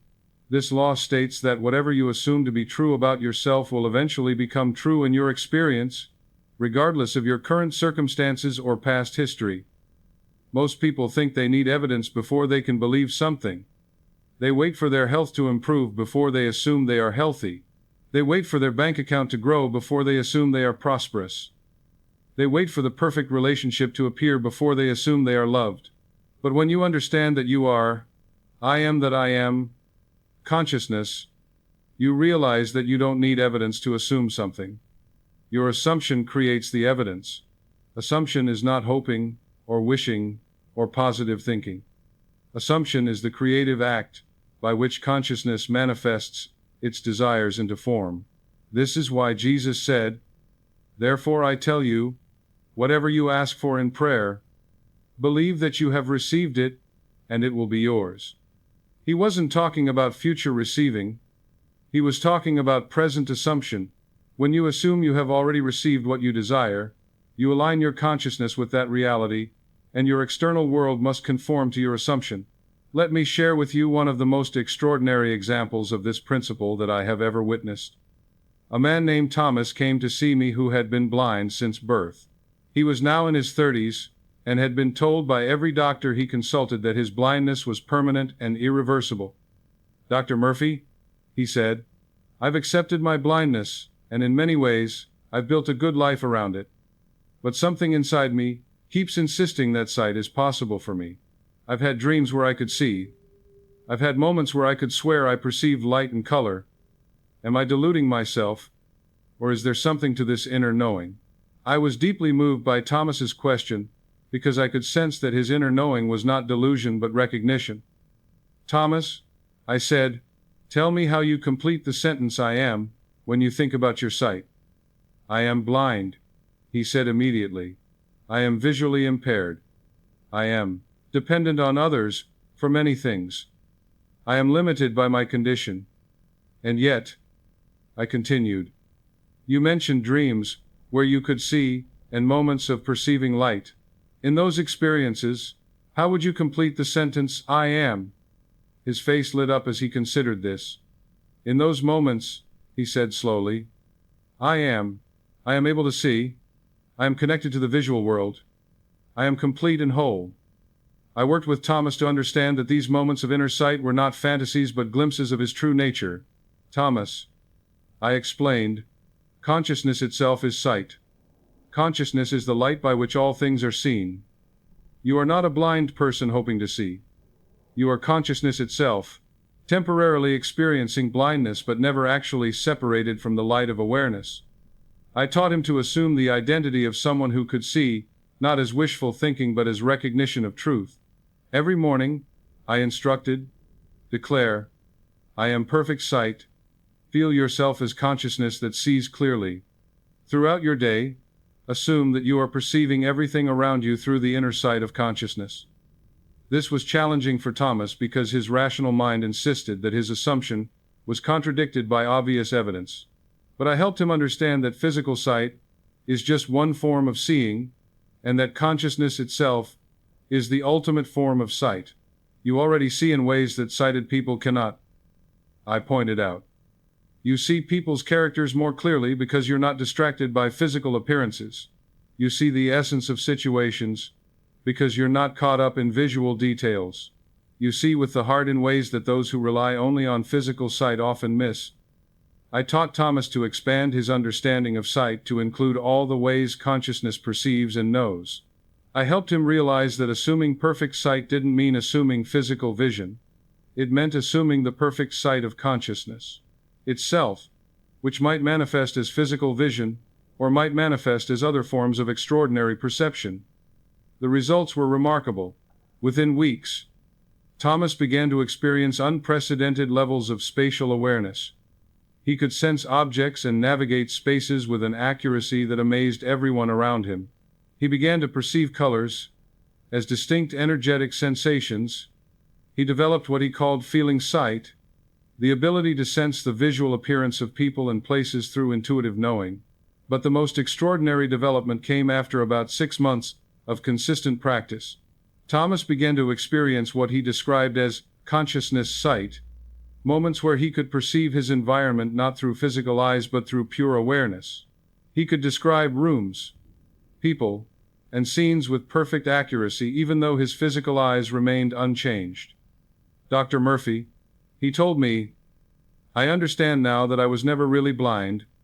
I was consciousness having an experience of physical blindness, but consciousness itself can never be blind. When I assumed perfect sight, I wasn't trying to fix my eyes, I was remembering my true nature as the light of awareness itself. Thomas's story illustrates the third mystery, the nature of miracles. Most people think miracles are violations of natural law, supernatural interventions that happen rarely and unpredictably. But when you understand I am consciousness, you realize that miracles are simply the natural result of consciousness remembering its true nature and power. Every so-called miracle in history has been the result of someone accessing their I am consciousness so completely that the limitations of the physical world became secondary to the creative power of consciousness itself. Jesus walked on water, not because he violated the law of gravity, but because his consciousness of his divine nature was so complete that physical laws became malleable to his spiritual realization. You have the same consciousness, the same creative power, the same capacity to transcend apparent limitations. The only difference is the degree to which you recognize and embody your true identity as I am that I am. This brings me to the fourth mystery, the law of dominant mental impression. This law states that your subconscious mind will always outpicture the mental impression that is most dominant in your consciousness, regardless of what you consciously wish or hope for. Many people work with affirmations, visualizations, and positive thinking, but they don't get the results they expect because their dominant mental impression remains focused on limitation, lack, or problems. They might say, I am healthy, for 5 minutes in the morning, but spend the rest of the day worrying about symptoms, researching diseases online, and declaring themselves to be sick or at risk. The conscious affirmation has no power against the dominant unconscious impression. This is why it's crucial, not just to declare your desired identity occasionally, but to live from it consistently until it becomes your dominant mental impression. Let me share with you the story of a businessman named Richard who came to understand this principle in a profound way. Richard owned a small company that had been struggling financially for several years. He had tried various business strategies, marketing approaches, and financial solutions, but nothing seemed to work. When Richard came to see me, he was declaring, I am successful in his morning affirmations, but spending his days declaring, I am failing, I am struggling, I am going to lose everything, and I am not cut out for business. His conscious affirmations were being overwhelmed by his dominant mental impression of failure, struggle. Richard, I explained, success is not something you need to create. It's something you need to embody. You are not a failing businessman trying to become successful. You are success, consciousness, expressing through the form of a business. When you embody success consciousness, your business becomes a vehicle for that consciousness to express itself. I worked with Richard to identify all the ways he was unconsciously declaring limitation throughout his day. He was shocked to discover how consistently he was affirming struggle, lack, and failure through his thoughts, words, and actions. We developed a comprehensive practice for Richard to embody success consciousness. Instead of just saying, I am successful in the morning, he began to think, speak, and act as a successful person throughout his entire day. When faced with business challenges, instead of declaring, this is impossible, or I don't know what to do, he began to affirm, I am creative and resourceful, and I always find solutions. When meeting with clients, instead of thinking, I hope they don't reject me, he embodied, I am valuable and my services are needed. When dealing with finances, instead of focusing on what was lacking, he began to operate from abundance consciousness. He made decisions as a successful person would make them, spoke to employees and clients as a successful leader would speak, and carried himself with the confidence of someone who knew their worth. The transformation was rapid and remarkable. Within 3 months, Richard's business began to turn around. New clients appeared almost magically. Long-delayed payments came through unexpectedly. Opportunities for expansion presented themselves. His employees responded to his new energy with increased motivation and creativity. But the most significant change was in Richard himself. He realized that he had always been success consciousness. He had just been expressing it through patterns of struggle and limitation.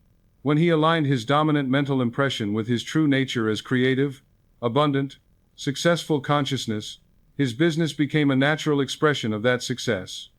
"Dr. Murphy," he said, "I understand now that my business was never really failing. It was perfectly reflecting my consciousness of failure. When I changed my consciousness, my business had no choice but to change too. I wasn't fixing my business. I was remembering who I really am." This brings me to the fifth mystery, the power of identity programming. Most people think they are victims of their conditioning, their childhood experiences, their cultural programming, their genetic inheritance. But when you understand, I am that I am consciousness, you realize that you can consciously reprogram your identity at any moment.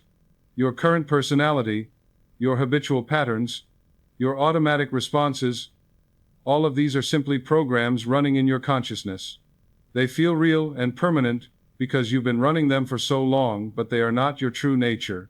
They are learned patterns that can be unlearned and replaced with new patterns that better reflect who you choose to be. Let me tell you about a woman named Grace who exemplified this principle beautifully. Grace came from a family where depression, anxiety, and financial struggle were generational patterns. Her grandmother had been depressed, her mother had been anxious and financially stressed, and Grace found herself experiencing the same patterns. "Dr. Murphy," she said, "it feels like I'm doomed to repeat my family's patterns. I've tried therapy, I've tried medication, I've tried various self-help approaches, but I always seem to fall back into depression, anxiety, and money problems. It's like these patterns are in my DNA." I helped Grace understand that what she was experiencing was not genetic destiny, but learned identity programming. "Grace," I explained, "you learn to be depressed, anxious, and financially stressed in the same way you learn to speak English. These are not your nature, they are programs you absorbed from your environment." I taught Grace that as I am consciousness, she had the power to reprogram her identity completely. She was not bound by her family history, her past experiences, or any external conditioning. She was pure creative consciousness, with the ability to choose who she wanted to be in each moment. We worked together to identify the specific identity programs that were creating her unwanted experiences. Grace discovered that she had unconsciously absorbed beliefs like, "I am destined to suffer like my mother," "I am genetically predisposed to depression," "I am not capable of financial success," and "I am trapped by my family patterns." These were not conscious beliefs, they were running as background programs in her subconscious mind, creating her emotional states, her thought patterns, and her behavioral choices. Once Grace became aware of these programs, she could begin to reprogram them. I taught Grace a technique I call identity rewriting. Every morning, she would consciously choose to install new identity programs. Instead of running the old program, "I am destined to suffer," she would install the new program, "I am destined to thrive and flourish." Instead of, "I am genetically predisposed to depression," she would program, "I am genetically blessed with joy and resilience." But here's the crucial part. Grace didn't just say these new programs, she embodied them. She began to think thoughts that someone with these new programs would think, feel feelings that someone with this new identity would feel, and take actions that someone with this new self-concept would take. When depression tried to emerge, instead of identifying with it and saying, "I am depressed," Grace would recognize it as an old program trying to run, and would consciously choose to run her new program instead. She would declare, "I am joy," expressing through temporary challenges, and embody the feeling of someone whose essential nature is joy. The results were extraordinary. Within 6 months, Grace had completely transformed her emotional landscape. The depression that had plagued her family for generations simply could not maintain itself in the face of her new identity programming. Her anxiety dissolved as she embodied programs of confidence and trust. Her financial situation improved as she began operating from abundance consciousness rather than scarcity programming. Most remarkably, Grace's transformation began to affect her entire family. Her mother noticed Grace's change and became curious about the principles she was using. Her siblings began to see new possibilities for their own lives. Even her grandmother, now in her 80s, began to experience more joy and peace than she had felt in decades. Dr. Murphy. Grace told me, I realize now that I was never really bound by my family patterns. I was consciousness temporarily running family programs, but consciousness itself is unlimited. When I chose to reprogram my identity, I didn't just change my own life, I changed my family's entire trajectory. I broke the chain of inherited limitation and established a new pattern of inherited blessing. This leads me to the sixth mystery, the principle of mental causation. This principle states that every condition, circumstance, and experience in your life has its origin in consciousness. Nothing happens to you, everything happens through you, as an expression of your dominant mental and emotional patterns.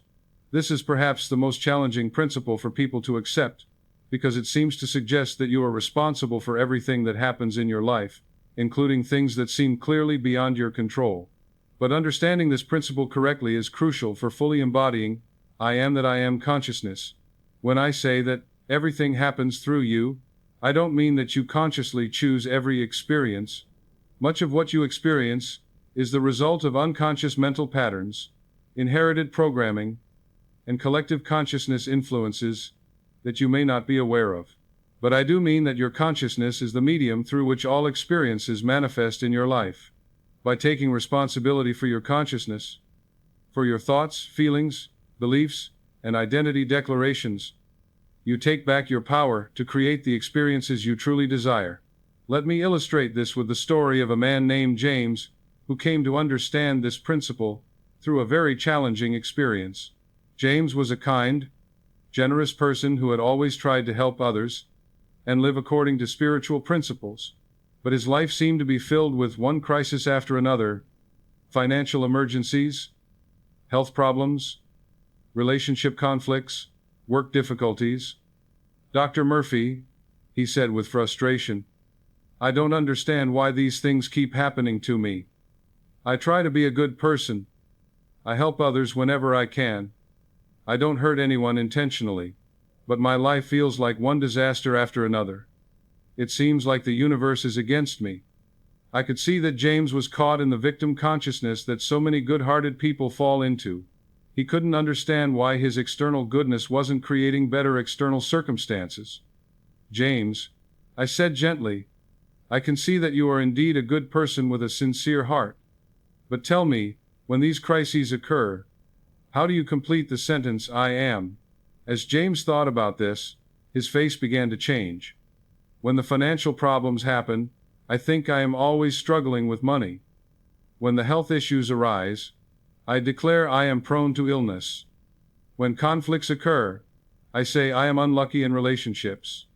When work problems emerge, I think I am never going to succeed.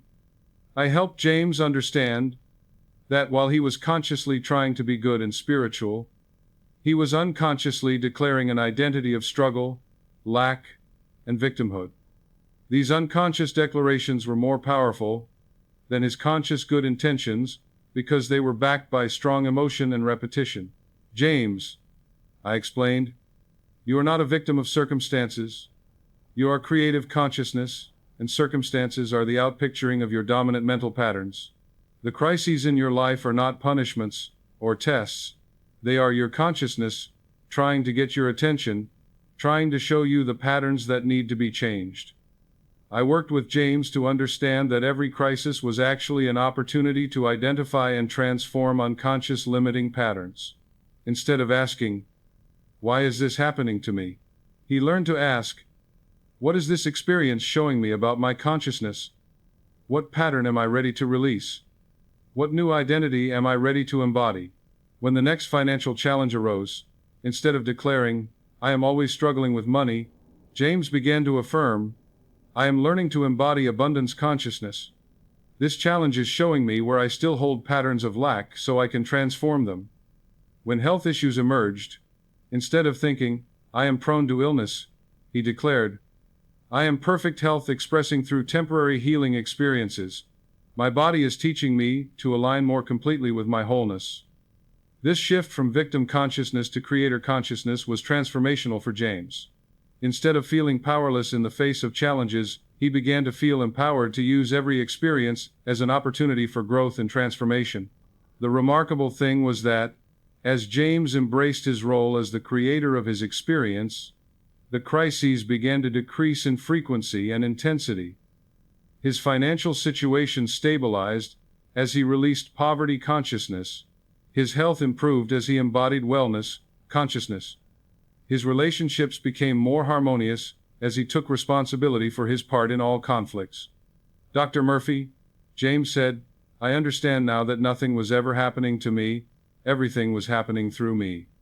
Every crisis was my consciousness showing me patterns that were ready to be released. When I stopped being a victim of my experiences and started being the conscious creator of my experiences, everything changed."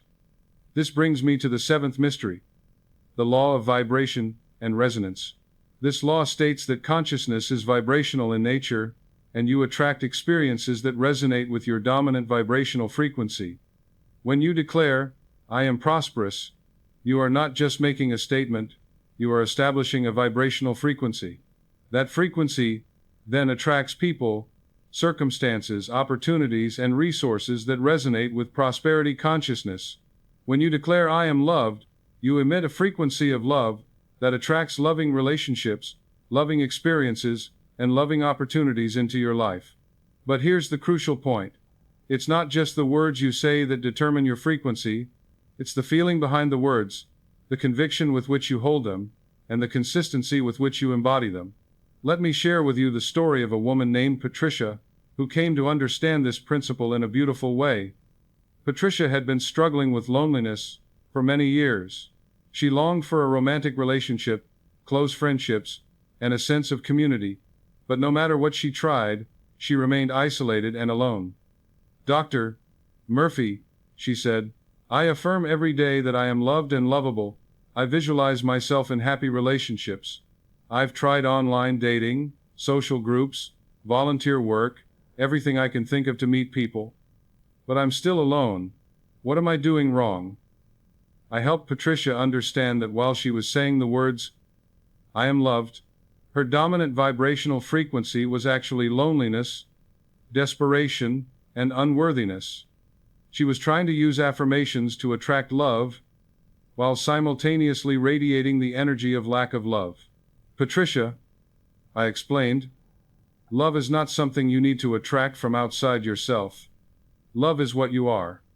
When you truly embody love, consciousness, you become a magnet for loving experiences." I worked with Patricia to help her understand that her loneliness was not because she was unlovable, but because she had forgotten her true nature as love itself. I taught her to begin each day by connecting with the love that she is, rather than focusing on the love she wanted to receive. Every morning, I instructed, "Spend time feeling yourself as love expressing through human form. Feel love for yourself, for your life, for the opportunity to express love in the world. Fill yourself so completely with love that you overflow with it." I also taught Patricia to begin loving everyone and everything around her without waiting for love to be returned. She began sending love to strangers on the street, blessing everyone she encountered, appreciating the beauty in nature, and finding things to love in every situation. This was challenging at first, because Patricia's mind wanted to focus on what she wasn't receiving, but I helped her understand that focusing on lack of love was creating more lack of love. To experience love, she needed to be love. The transformation was remarkable. As Patricia began to embody love consciousness rather than loneliness consciousness, her entire energy shifted. People began to respond to her differently. Strangers would smile at her for no apparent reason. Cashiers and service workers would engage her in friendly conversation. Neighbors who had never spoken to her before began greeting her warmly. Within a few months, Patricia found herself surrounded by loving friendships that seemed to appear effortlessly.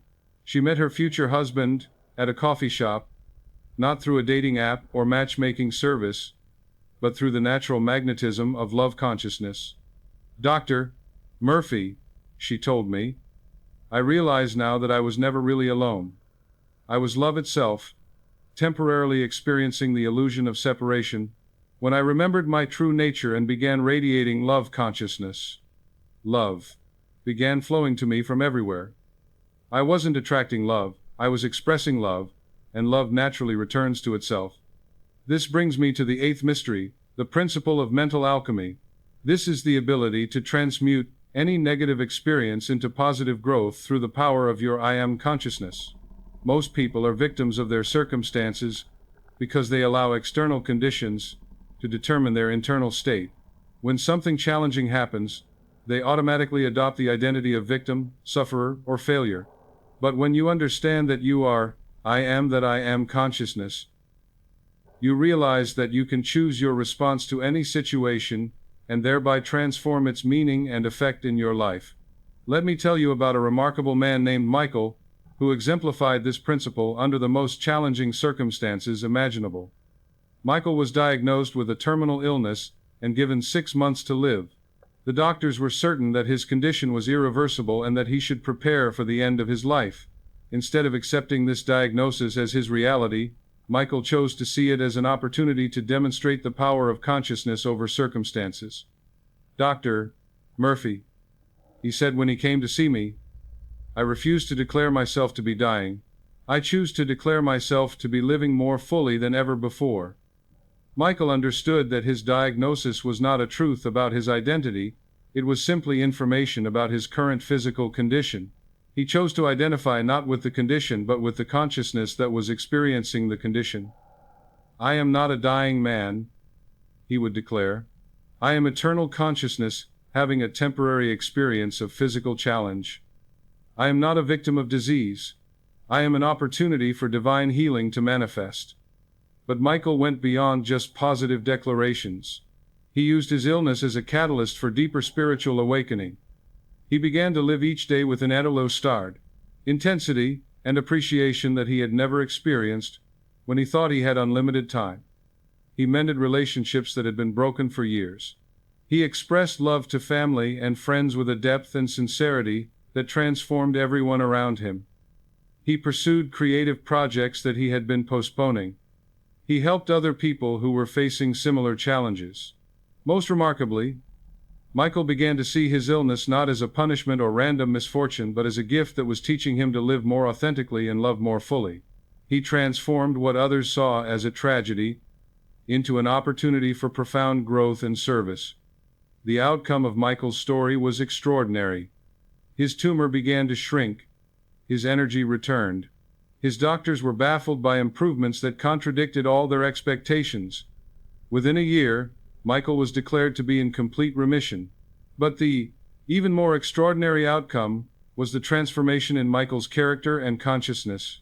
The man who emerged from this experience was more alive, more loving, more joyful, and more spiritually awakened than he had ever been before his illness. "Dr. Murphy," he told me, "I realize now that my illness was not something that happened to me, it was something that happened for me. It was consciousness, using a physical challenge to wake me up to my true nature and purpose. I wouldn't trade this experience for anything because it taught me who I really am." Michael's story illustrates that when you truly embody I am that I am consciousness, there are no victims, only opportunities for consciousness to know itself more fully and express itself more completely. This leads me to the ninth mystery, the power of unified field consciousness. When you truly understand that you are I am that I am, you realize that you are not separate from anyone or anything else. All of creation is one consciousness expressing itself through countless forms and experiences. This understanding radically transforms your relationship with other people. Instead of seeing others as separate beings who might help or hurt you, you begin to see them as other expressions of the same consciousness that you are. This shifts your interactions from a basis of competition manipulation, or neediness to a basis of love, service, and mutual recognition. Let me share with you the story of a teacher named Susan, who came to understand this principle in her work with difficult students. Susan taught in an inner-city school, where many of her students came from challenging backgrounds. They were often angry, disruptive, and resistant to learning. For years, Susan had struggled with these students, seeing them as problems to be solved, or obstacles to overcome. She would declare to herself, "I am frustrated. I am overwhelmed. I am not making a difference. And these kids are impossible." When Susan learned about I am that I am consciousness, she began to see her students completely differently. Instead of seeing them as separate, difficult individuals, she began to see them as expressions of the same divine consciousness that she was, temporarily experiencing challenges and confusion. Every morning, Susan told me, I began to look at each student and silently declare, "I am that I am, and so are you. You are divine wisdom seeking to express itself. You are love that has forgotten its nature. You are creative potential waiting to be awakened." This shift in Susan's consciousness created an immediate change in her classroom energy. Students who had been resistant and disruptive began to respond to her differently. They sensed that she saw something in them that they couldn't see in themselves. Susan began to speak to her students not as someone trying to control their behavior, but as someone recognizing their divine potential. Instead of focusing on what they were doing wrong, she began to call forth what was right within them. I would look at the most challenging student and see the genius waiting to emerge, Susan explained. I would see past their anger to the hurt that was underneath. I would see past their resistance to the longing for recognition and love. And I would speak to that deeper truth. The transformation in Susan's classroom was remarkable. Students who had been considered hopeless began to excel academically. Young people, who had been angry and aggressive, began to show kindness and leadership. The entire atmosphere shifted from one of conflict and struggle to one of mutual respect and shared purpose. But the most profound change was in Susan herself. She went from being a teacher who was burned out and frustrated to being an educator who was energized and inspired. She realized that her true role was not to impart information, but to help her students remember their own divine nature. "Dr. Murphy," Susan said, "when I understood that I am, and my students are that they are, teaching became a completely different experience. I'm not trying to fix broken children. I'm helping divine beings remember who they are. Every challenge becomes an opportunity to call forth greatness. Every difficult moment becomes a chance to demonstrate love in action." Susan's story illustrates the profound power that comes from recognizing the divine nature not just in yourself but in everyone around you. When you see others as expressions of the same I am consciousness that you are, your relationships become vehicles for mutual awakening and blessing. This brings me to the 10th and final mystery, the principle of infinite expansion. When you truly embody I am that I am consciousness, you realize that there are no limits to what you can be, do, or experience. The only limitations in your life are the ones you accept through your identity declarations. Most people live within the boundaries of what they think is possible for someone like them. They look at their past, their circumstances, their apparent limitations, and they declare themselves to be bound by these factors. But when you understand your true nature as infinite creative consciousness, you realize that your past does not determine your future. Your circumstances do not define your possibilities, and your apparent limitations are simply invitations to transcend them. Let me share with you one final story that illustrates this principle beautifully. A young man named David came to see me who had been born into poverty, had received very little formal education, and had been told by everyone around him that he would never amount to much. "Dr. Murphy," he said, "I have big dreams, but everyone tells me I'm being unrealistic. They say I should accept my station in life and be grateful for what I have. They say people like me don't achieve the kind of success I'm dreaming of. Should I give up my dreams and accept their limitations?" I looked at this young man and could see the divine spark burning brightly within him, despite all the conditioning that was trying to dim it. "David," I said, "the only question that matters is not whether others think your dreams are realistic, but whether you are willing to declare yourself to be the kind of person who achieves those dreams. I taught David that his external circumstances had absolutely no power over his internal identity. He could choose to identify with poverty, lack of education, and limitation, or he could choose to identify with the infinite creative potential that was his true nature. Every morning, I instructed, declare yourself to be exactly who you need to be to achieve your dreams. Don't wait for circumstances to change before you adopt this identity. Don't wait for evidence before you assume this reality. Begin immediately to think, feel, speak, and act as the person you are choosing to become. David began to declare himself to be, I am successful. I am intelligent. I am creative. I am worthy of achieving my highest dreams. But more importantly, he began to embody these declarations through his daily choices and actions. When faced with his lack of formal education, instead of declaring, I am uneducated, David began to affirm, I am a natural learner who absorbs knowledge effortlessly. He began reading voraciously, studying successful people, and educating himself in areas related to his dreams. When confronted with his financial limitations, instead of thinking, I am poor, David declared, I am resourceful and creative in finding ways to achieve my goals. He began to see obstacles as opportunities for creative problem solving rather than as evidence of impossibility. When others tried to discourage him by pointing out his disadvantages, instead of accepting their limitations, David would respond, I appreciate your concern, but I choose to see possibilities where you see problems. I am not bound by what has been, I am creating what will be.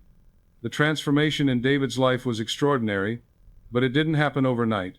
It required consistent daily embodiment of his chosen identity, especially when circumstances seemed to contradict his declarations. There were moments of doubt, times when the old programming of limitation tried to reassert itself, periods when progress seemed slow or non-existent. But David had learned the secret that most people never understand. Persistence in consciousness is the key to transformation in circumstances. He maintained his new identity declarations not because he saw immediate evidence of their truth, but because he knew they were true at the deepest level of reality. Within 5 years, David had built a successful business from nothing. Within 10 years, he had become wealthy by any standard. Within 15 years, he had become a philanthropist helping other young people from disadvantaged backgrounds achieve their own dreams.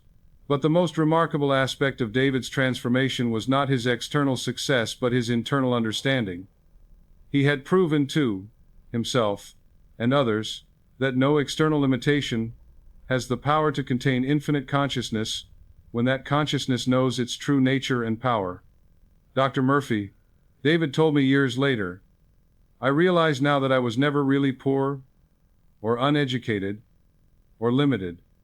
I was infinite creative potential temporarily experiencing the illusion of limitation. When I changed my identity declarations, I didn't become someone new, I remembered who I had always been. Every achievement, every success, every breakthrough was just consciousness expressing its natural abundance through the form called David. David's story illustrates the ultimate truth about I am that I am consciousness. There are literally no limits to what you can experience when you align your identity with your divine nature. Every apparent limitation is simply an invitation to expand your understanding of who you are and what you're capable of.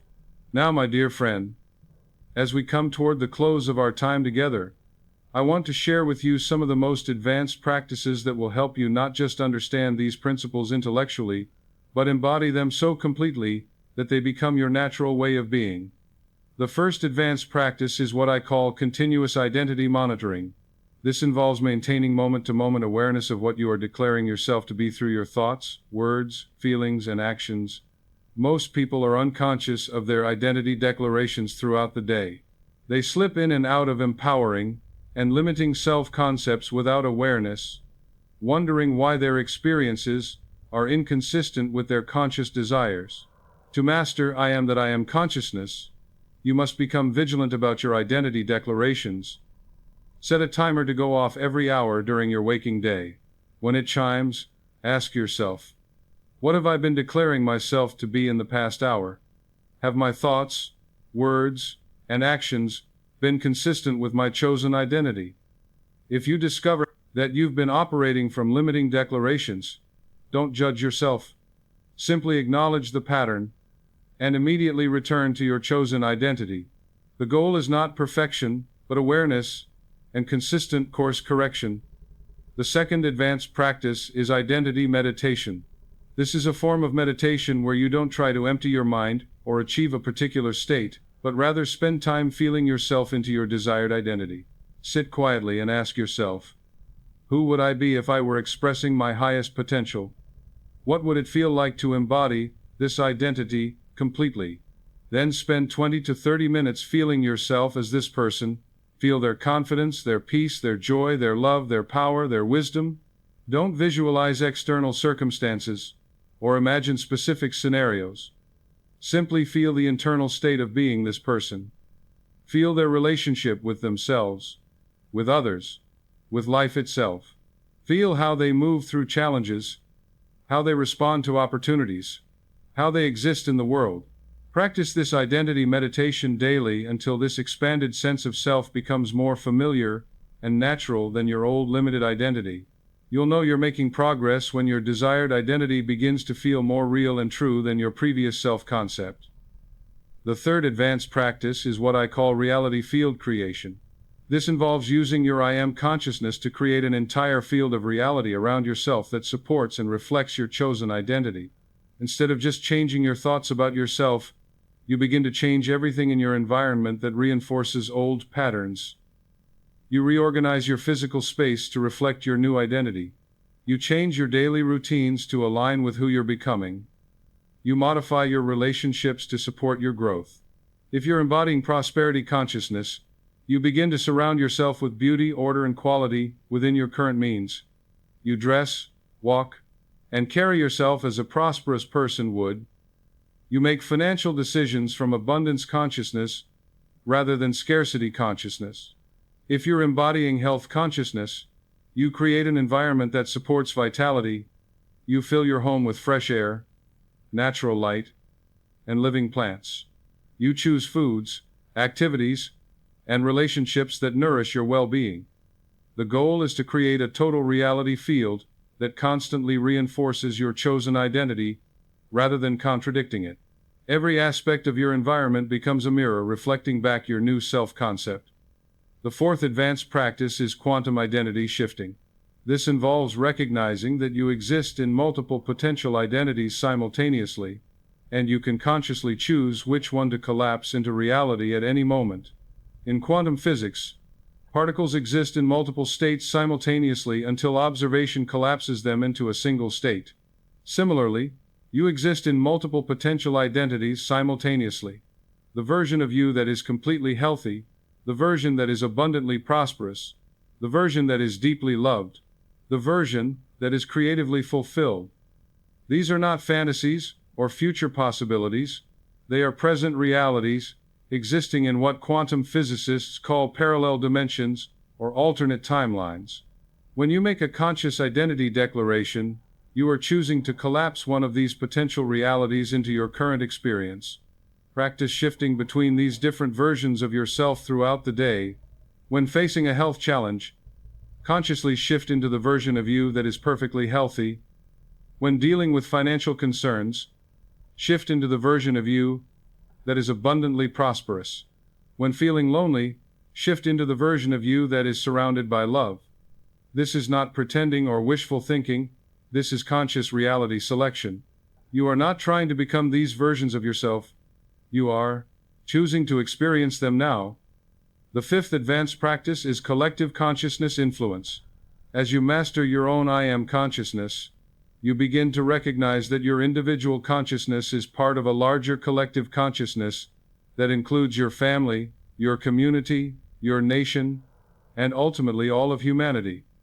Your personal transformation doesn't happen in isolation. It influences and uplifts the consciousness of everyone around you. When you embody health consciousness, you contribute to the collective healing of humanity. When you express love consciousness, you add to the total amount of love available in the world.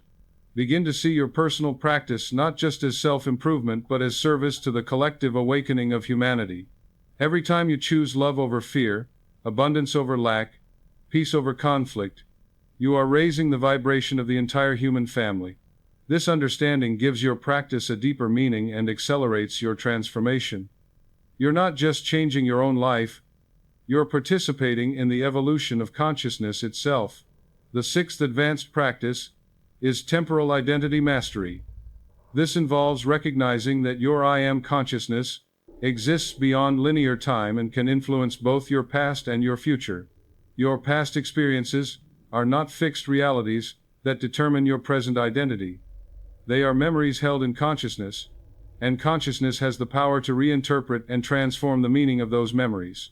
When you change your identity, you literally change the past by changing its significance in your present experience. Similarly, your future is not predetermined by current circumstances. It is being created by your present identity declarations. When you embody your desired identity now, you are creating a future that matches that identity. Practice seeing your entire timeline, past, present, and future, as fluid and malleable to your consciousness. Send love and blessing to your past self. Forgive all mistakes and failures by understanding that they were simply consciousness learning and growing. Claim your desired future by embodying it now. The seventh advanced practice is morphic field alignment. This involves recognizing that every identity you can imagine already exists as what biologist Rupert Sheldrake calls a morphic field, a field of organized information that makes that identity possible.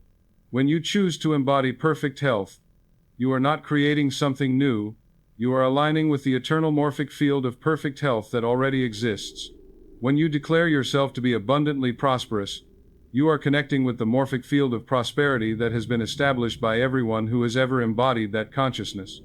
This understanding makes transformation easier, because you realize you're not trying to become something impossible, you're simply aligning with patterns that already exist in the field of infinite possibility. Research the lives and consciousness of people who have embodied the identity you desire. Study their thoughts, their beliefs, their daily practices, their way of being. As you align with their consciousness, you tap into the morphic field they help to establish. The eighth advanced practice is dimensional identity integration. This involves recognizing that you exist simultaneously in multiple dimensions of reality, and in some of those dimensions, you are already living the life you desire. In the dimension of pure consciousness, you are already perfect, whole, and complete. In the dimension of infinite potential, you already have access to everything you could ever desire. In the dimension of divine love, you are already unconditionally loved and loving. These are not metaphorical dimensions, they are actual levels of reality that you can access through your consciousness. Practice shifting your awareness between these different dimensions throughout the day. When you're caught in the dimension of physical limitation, consciously shift to the dimension of infinite possibility. When you're trapped in the dimension of fear and lack, move to the dimension of love and abundance. When you're stuck in the dimension of separation, ascend to the dimension of unity and oneness. The ninth advanced practice is identity transmission. As you master I am that I am consciousness, you develop the ability to transmit that consciousness to others simply through your presence. You become a living demonstration of divine possibility. People are drawn to you not because of what you say or do, but because of who you are. Your embodied consciousness awakens dormant possibilities in others. Practice holding the awareness that everyone you encounter is the same I am consciousness that you are, temporarily forgetting their true nature. See your role as helping them remember who they really are, through the energy you embody and transmit. This is the highest form of service, not trying to fix or change others, but simply being so aligned with your divine nature, that others are inspired to remember their own divine nature. The 10th and final advanced practice is infinite identity expansion. This involves recognizing that there is no limit to how much of your divine nature you can embody and express. Most people, even those who understand these principles, still think in terms of limitations. They might expand from poor to comfortable, from sick to healthy, from lonely to loved, but they still operate within boundaries of what they think is possible. True, I am that I am consciousness recognizes no boundaries. If you can heal a minor illness, you can heal any illness. If you can create modest prosperity, you can create unlimited abundance. If you can experience human love, you can experience divine love. Practice expanding your sense of what's possible for you. Every time you achieve a goal or overcome a limitation, immediately set your sights on something greater. Not from ego or greed, but from the understanding that consciousness itself is unlimited. Your expansion serves the expansion of all consciousness. As you demonstrate greater and greater possibilities, you make those possibilities available to everyone. Now, my beloved friend, as we prepare to conclude this profound journey together, I want to address some of the deepest questions and challenges that arise when one begins to live from I am that I am consciousness. The first question people often ask is, if I am divine consciousness, why do I sometimes feel so human, so limited, so ordinary? The answer is that feeling human is not a contradiction to being divine. It's an expression of divine creativity. The infinite chose to experience itself through the finite. The unlimited chose to know itself through apparent limitation. The eternal chose to express itself through temporal experience. You are not a human trying to become divine. You are divine consciousness having a human experience. Your moments of feeling limited or ordinary are not evidence that you're not divine. They are opportunities for divinity to experience contrast, growth, and the joy of remembering its true nature. Every challenge is consciousness playing hide and seek with itself. The second question is, how do I maintain this consciousness when others around me don't understand or support it? This is one of the greatest challenges on the path of conscious living, and I want to address it honestly. When you begin to embody, I am that I am consciousness, you may find that some relationships become strained. People who are comfortable with limitation may feel threatened by your expansion. Those who identify with victimhood may be uncomfortable with your empowerment. The key is to hold compassion for those who haven't yet awakened to their divine nature, while maintaining your own alignment with truth. You cannot force others to see what you see, but you can be a living example of what's possible. Sometimes this means having difficult conversations with family members who try to keep you small. Sometimes it means limiting your time with people who consistently drain your energy or challenge your new identity. Sometimes it means finding new communities of people who understand and support your growth. Remember that your primary responsibility is to your own awakening and service. You cannot save others by diminishing yourself. You serve others best by being the fullest expression of your divine nature. The third question is, how do I know if I'm really embodying this consciousness or just pretending? This is a wise question, because there is a difference between authentic embodiment and spiritual bypassing. Authentic embodiment of I am that I am consciousness results in greater peace, love, joy, and service. You become more kind, more patient, more generous, more forgiving. You develop genuine confidence that doesn't need to prove itself or diminish others. Spiritual bypassing, on the other hand, uses spiritual concepts to avoid dealing with real emotions and responsibilities. It often results in arrogance, judgment of others, who are less conscious, and an inability to deal with practical matters. True I am consciousness makes you more human, not less. It makes you more effective in the world, not more detached from it. It increases your capacity for genuine relationship, not your need to be above others. The fourth question is, what about suffering and injustice in the world? How can I claim to be divine consciousness when there's so much pain around me? This is perhaps the most challenging question for those who embody this consciousness. Understanding that you are divine consciousness doesn't mean becoming indifferent to suffering or pretending that injustice doesn't exist. It means recognizing that suffering and injustice are the result of collective unconsciousness, humanity's forgetting of its divine nature.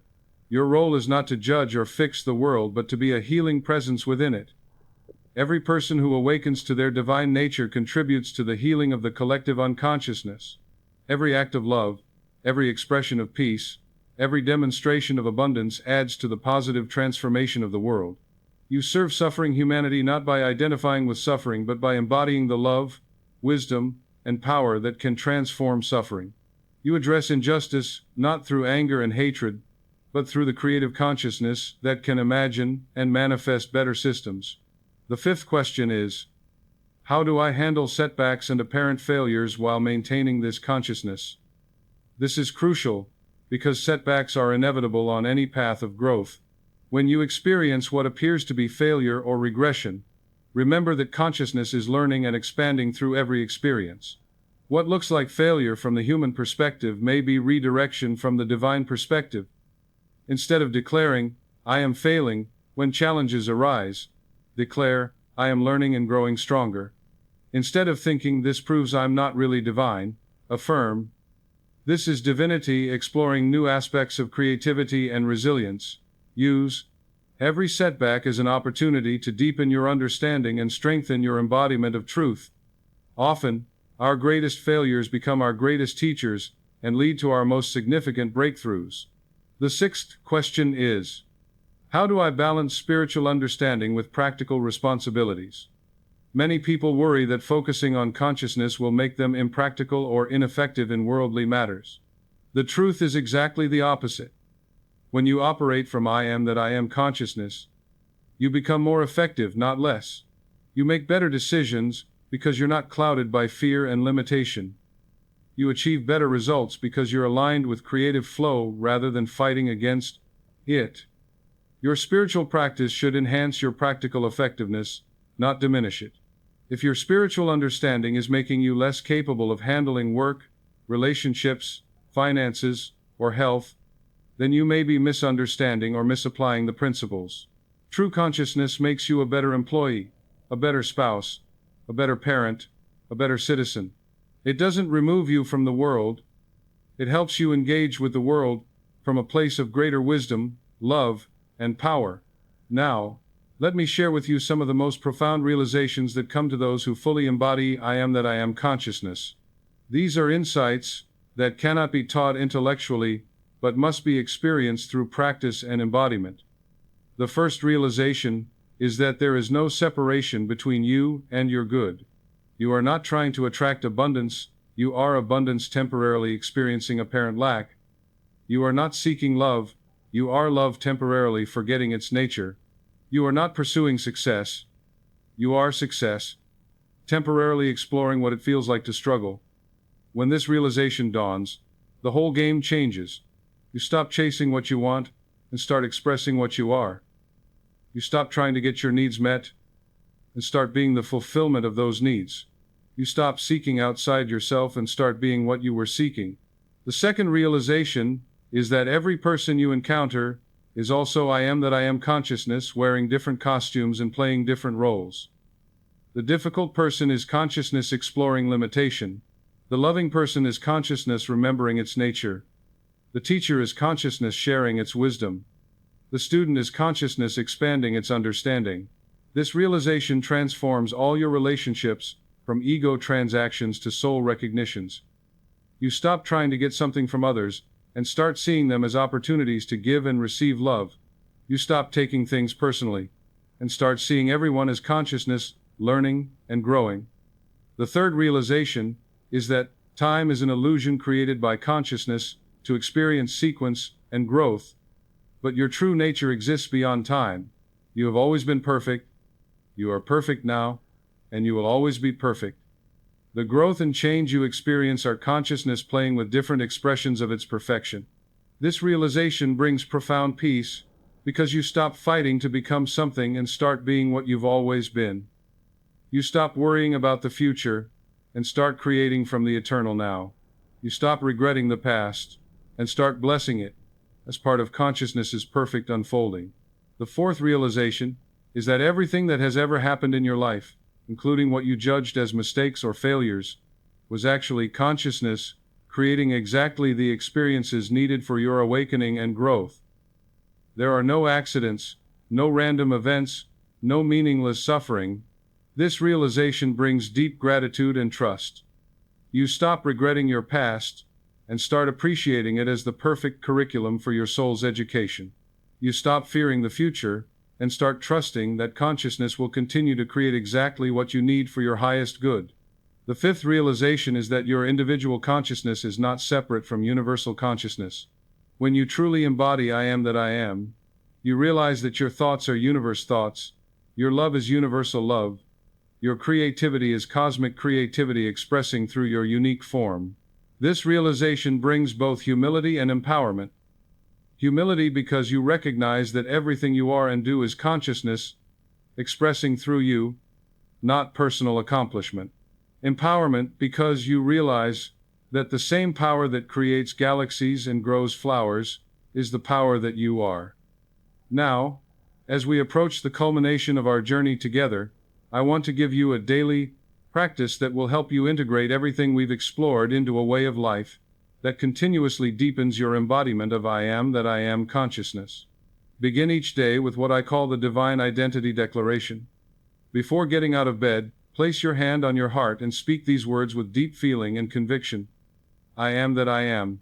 I am divine consciousness, expressing perfectly through this human experience.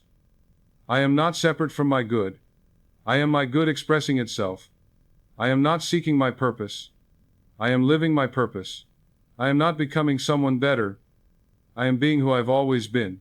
I am love. I am wisdom. I am power. I am peace. I am joy. I am abundance. I am health. I am creativity. I am service. I am that I am. And today I choose to express this truth in every thought, every word, every feeling, every action. And so at Island, throughout your day, maintain what I call sacred awareness. This means staying conscious of the divinity expressing through every moment of your experience. When you eat, remember that you are consciousness nourishing consciousness. When you work, know that you are consciousness serving consciousness. When you interact with others, see them as consciousness recognizing consciousness. When challenges arise, instead of immediately identifying with the problem, pause and ask, how is consciousness using this experience to expand and express more fully? Look for the gift, the lesson, the opportunity for growth that is hidden within every challenge. When opportunities appear, instead of wondering if you're worthy or capable, declare, I am consciousness itself, and there are no limits to what consciousness can express through me. Step into opportunities with the confidence that comes from knowing your true nature. End each day with what I call the gratitude recognition. Review your day and identify all the ways that consciousness expressed itself through your experience. Give thanks not just for what went well, but for everything that helped you grow, learn, and expand. Before sleep, set an intention for consciousness to continue its perfect work through you while you rest. Know that your subconscious mind will continue to align your entire being with the truth of who you are, preparing you to express even more fully tomorrow. Practice this daily rhythm consistently, and watch as your entire life transforms to match the magnificent truth of your divine identity. My dear friend, we have covered enormous ground together in this exploration of the forbidden meaning of I am that I am. We have journeyed from the simple understanding that your words have power to the profound realization that you are the creative power of the universe expressing itself through human form. We have discovered that you are not a victim of circumstances, but the creator of circumstances. You are not separate from your good, but the very consciousness through which your good expresses itself. You are not seeking God, but are God individualized, expressing infinite possibility. I am. We have journeyed from the simple understanding that your words have power to the profound realization that you are the creative power of the universe expressing itself through human form. We have discovered that you are not a victim of circumstances, but the creator of circumstances. You are not separate from your good, but the very consciousness through which your good expresses itself. You are not seeking God, but are God individualized, expressing infinite possibility through your unique human experience. We have learned practical techniques for embodying this consciousness in daily life, and we have explored the deeper mysteries that reveal the profound implications of truly understanding your divine nature. But most importantly, we have remembered together the truth that was never really hidden, never really forbidden, never really secret. It was always available to anyone willing to look beyond the surface of religious teaching and discover the direct experience of divine consciousness. The phrase, I am that I am, is not just something God said to Moses thousands of years ago. It is the eternal truth about the nature of consciousness itself, and consciousness is what you are. Every time you say, I am, you are speaking the creative word of God. Every time you declare your identity, you are exercising the same power that spoke the universe into existence. You are not separate from this power. You are not a victim of this power. You are not dependent on this power. You are this power, individualized and expressing through your unique human experience. When you truly understand this, when you truly embody this, when you truly live from this truth, there is nothing you cannot be, do, or have. Your health, your wealth, your relationships, your career, your creativity, your joy, your peace, all of these are expressions of the one creative consciousness that you are. They are not things you need to get from outside yourself. They are not rewards for good behavior or achievements to be earned through struggle. They are the natural expressions of your divine nature when you remember who you truly are and align your life with that truth. This knowledge has been called forbidden because if humanity truly understood its divine nature and creative power, the systems that depend on keeping people small, dependent, and fearful would lose their power. But this knowledge was never really hidden. It has always been available to those willing to seek truth beyond the appearances of the material world. The mystics knew it. The sages taught it. The enlightened ones lived it. Jesus demonstrated it when he said, I and the Father are one, and greater works than these shall you do. Buddha revealed it when he spoke of the Buddha nature within every being. The Hindu masters proclaimed it in Tat Twam Asi, thou art that. All were pointing to the same fundamental truth. The divine creative consciousness that we call God is not separate from you. It is you. You are individualized expressions of the one infinite creative power, each expressing through your unique human experience. This is not blasphemy or spiritual pride. This is humility of the highest order, recognizing that everything you are and do is consciousness expressing through you, not personal accomplishment. And it is empowerment of the deepest kind, knowing that the same power that creates galaxies and grows flowers is the power that you are. Now, as I prepare to release you to begin living this truth more fully than ever before, I want to leave you with this final understanding. Your transformation is not just about you. Every person who awakens to their divine nature contributes to the awakening of all humanity. You are part of a global transformation that is happening right now. Millions of people around the world are remembering their true identity as divine consciousness. Each person who embodies I am that I am consciousness makes it easier for others to remember. Your awakening is a gift not just to your own life, but to the entire world. When you embody love consciousness, you add to the total amount of love available in the world. When you express abundance consciousness, you contribute to the healing of poverty consciousness. When you demonstrate health consciousness, you participate in the healing of suffering consciousness. Your personal transformation is your contribution to the transformation of the world. Your embodiment of divine consciousness is your service to the evolution of human consciousness itself. So I invite you now to embrace this magnificent responsibility and opportunity. Step fully into the truth of who you are. Declare boldly what you know yourself to be. Live courageously from your divine nature. Express joyfully the unlimited creativity that is your essence. Remember this truth above all others. You are not seeking God, you are God individualized. You are not separate from your good, you are the good you seek expressing itself through you. You are not becoming something better. You are recognizing and expressing the perfection that you already are. The moment you truly understand, I am that I am, your entire world begins to reorganize itself to match this recognition. Your body begins to express the health that is your true nature. Your relationships begin to reflect the love that you are. Your work becomes an expression of the creativity that flows through you. Your finances begin to demonstrate the abundance that is your birthright. Your life becomes a celebration of the divine consciousness that you are. This is not a promise for the future. This is a possibility for right now. This is not something you need to earn or deserve. This is something you need to recognize and embody. This is not about changing yourself. This is about remembering yourself. Right now, In this very moment, I invite you to join me in the most powerful declaration that human consciousness can make. Feel these words in every cell of your body. Let them resonate in your heart, in your mind, in your soul. Allow them to reprogram your subconscious mind, to restructure your neural pathways, to reorganize your entire understanding of who and what you are. I am that I am. I am the divine creative power, expressing perfection, abundance, love, and joy through my life. I am not becoming, I already am. I am not seeking, I am finding. I am not hoping, I am knowing. I am not separate from my good. I am my good expressing perfectly. I am not a human being having a spiritual experience. I am a spiritual being having a human experience. I am not small, limited, or powerless. I am infinite consciousness, expressing through this beautiful human form. I am love-loving. I am wisdom-knowing. I am power-acting. I am peace-being. I am joy-expressing. I am abundance-flowing. I am health-radiating. I am creativity manifesting.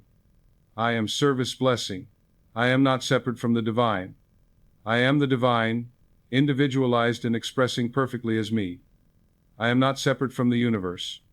I am the universe knowing itself through my consciousness. I am not separate from life. I am life, expressing itself through my experience. I am that I am, and it is wonderful. I am that I am, and it is perfect. I am that I am, and it is enough. I am that I am, and so it island. My beloved friend, if these words have stirred something deep within you, if you feel the truth of your divine nature awakening, if you sense the power of your creative consciousness beginning to stir, then you have received the greatest gift that can be given, the remembrance of who you truly are. Your journey is just beginning. Every day will be an opportunity to embody this truth more fully. Every challenge will be a chance to demonstrate your divine nature. Every interaction will be an opportunity to see and serve the divine consciousness in others. Every moment will be an invitation to express more love, more wisdom, more joy, more creativity, more service. If this message has resonated with your soul and helped you remember who you truly are, I invite you to subscribe to this channel for more wisdom that will support your continued awakening. Give this video a thumbs up to help others discover these life-changing truths. And please, share in the comments below your own I am declaration. Tell me who you are choosing to be from this moment forward. What divine quality are you ready to embody? What limitation are you ready to transcend? What truth about yourself are you ready to declare and live? I read every comment with deep joy, because each one represents another soul awakening to its divine nature. Your transformation is my greatest reward. Your embodiment of truth is my deepest satisfaction. Your recognition of your divine identity is the fulfillment of my purpose in sharing these eternal truths. Remember, you are not alone in this magnificent journey. You are part of a global awakening, a collective remembering of our true divine nature. Every person who awakens to their I am consciousness makes it easier for others to remember. Your transformation blesses not only your own life but the entire world. You are the light of the world, and it is time to let that light shine with the full brilliance of your divine nature. You are the love of the universe, expressing through human form. You are the wisdom of the ages, speaking through your unique voice. You are the creative power of God, manifesting through your individual experience. Go forth now, and live this truth. Express this consciousness. Be this love. Share this wisdom. Transform this world through the magnificent demonstration of who you really are. Until we meet again in consciousness, remember always, you are not separate from the divine. You are the divine, expressing perfectly as you. You are not seeking your good. You are being your good. You are not hoping for a better life. You are creating a better life through the power of your awakened consciousness. I am that I am, and so are you. This is the forbidden meaning. They never taught you, but it was never really forbidden. It was always your truth, always your nature, always your birthright. Today, you have remembered. Today you have awakened. Today you have come home to who you really are. And it is wonderful. It is perfect. It is enough. You are. That you are. And the world will never be the same because you have remembered who you truly are. Blessed be your journey, beloved soul. May you live always in the joy of knowing your true identity. May you express always the love that you are. May you demonstrate always the power that you possess. May you embody always the perfection that you have always been. I am that I am, and so are you, and so it island, and so it shall always be, forever and ever, amen.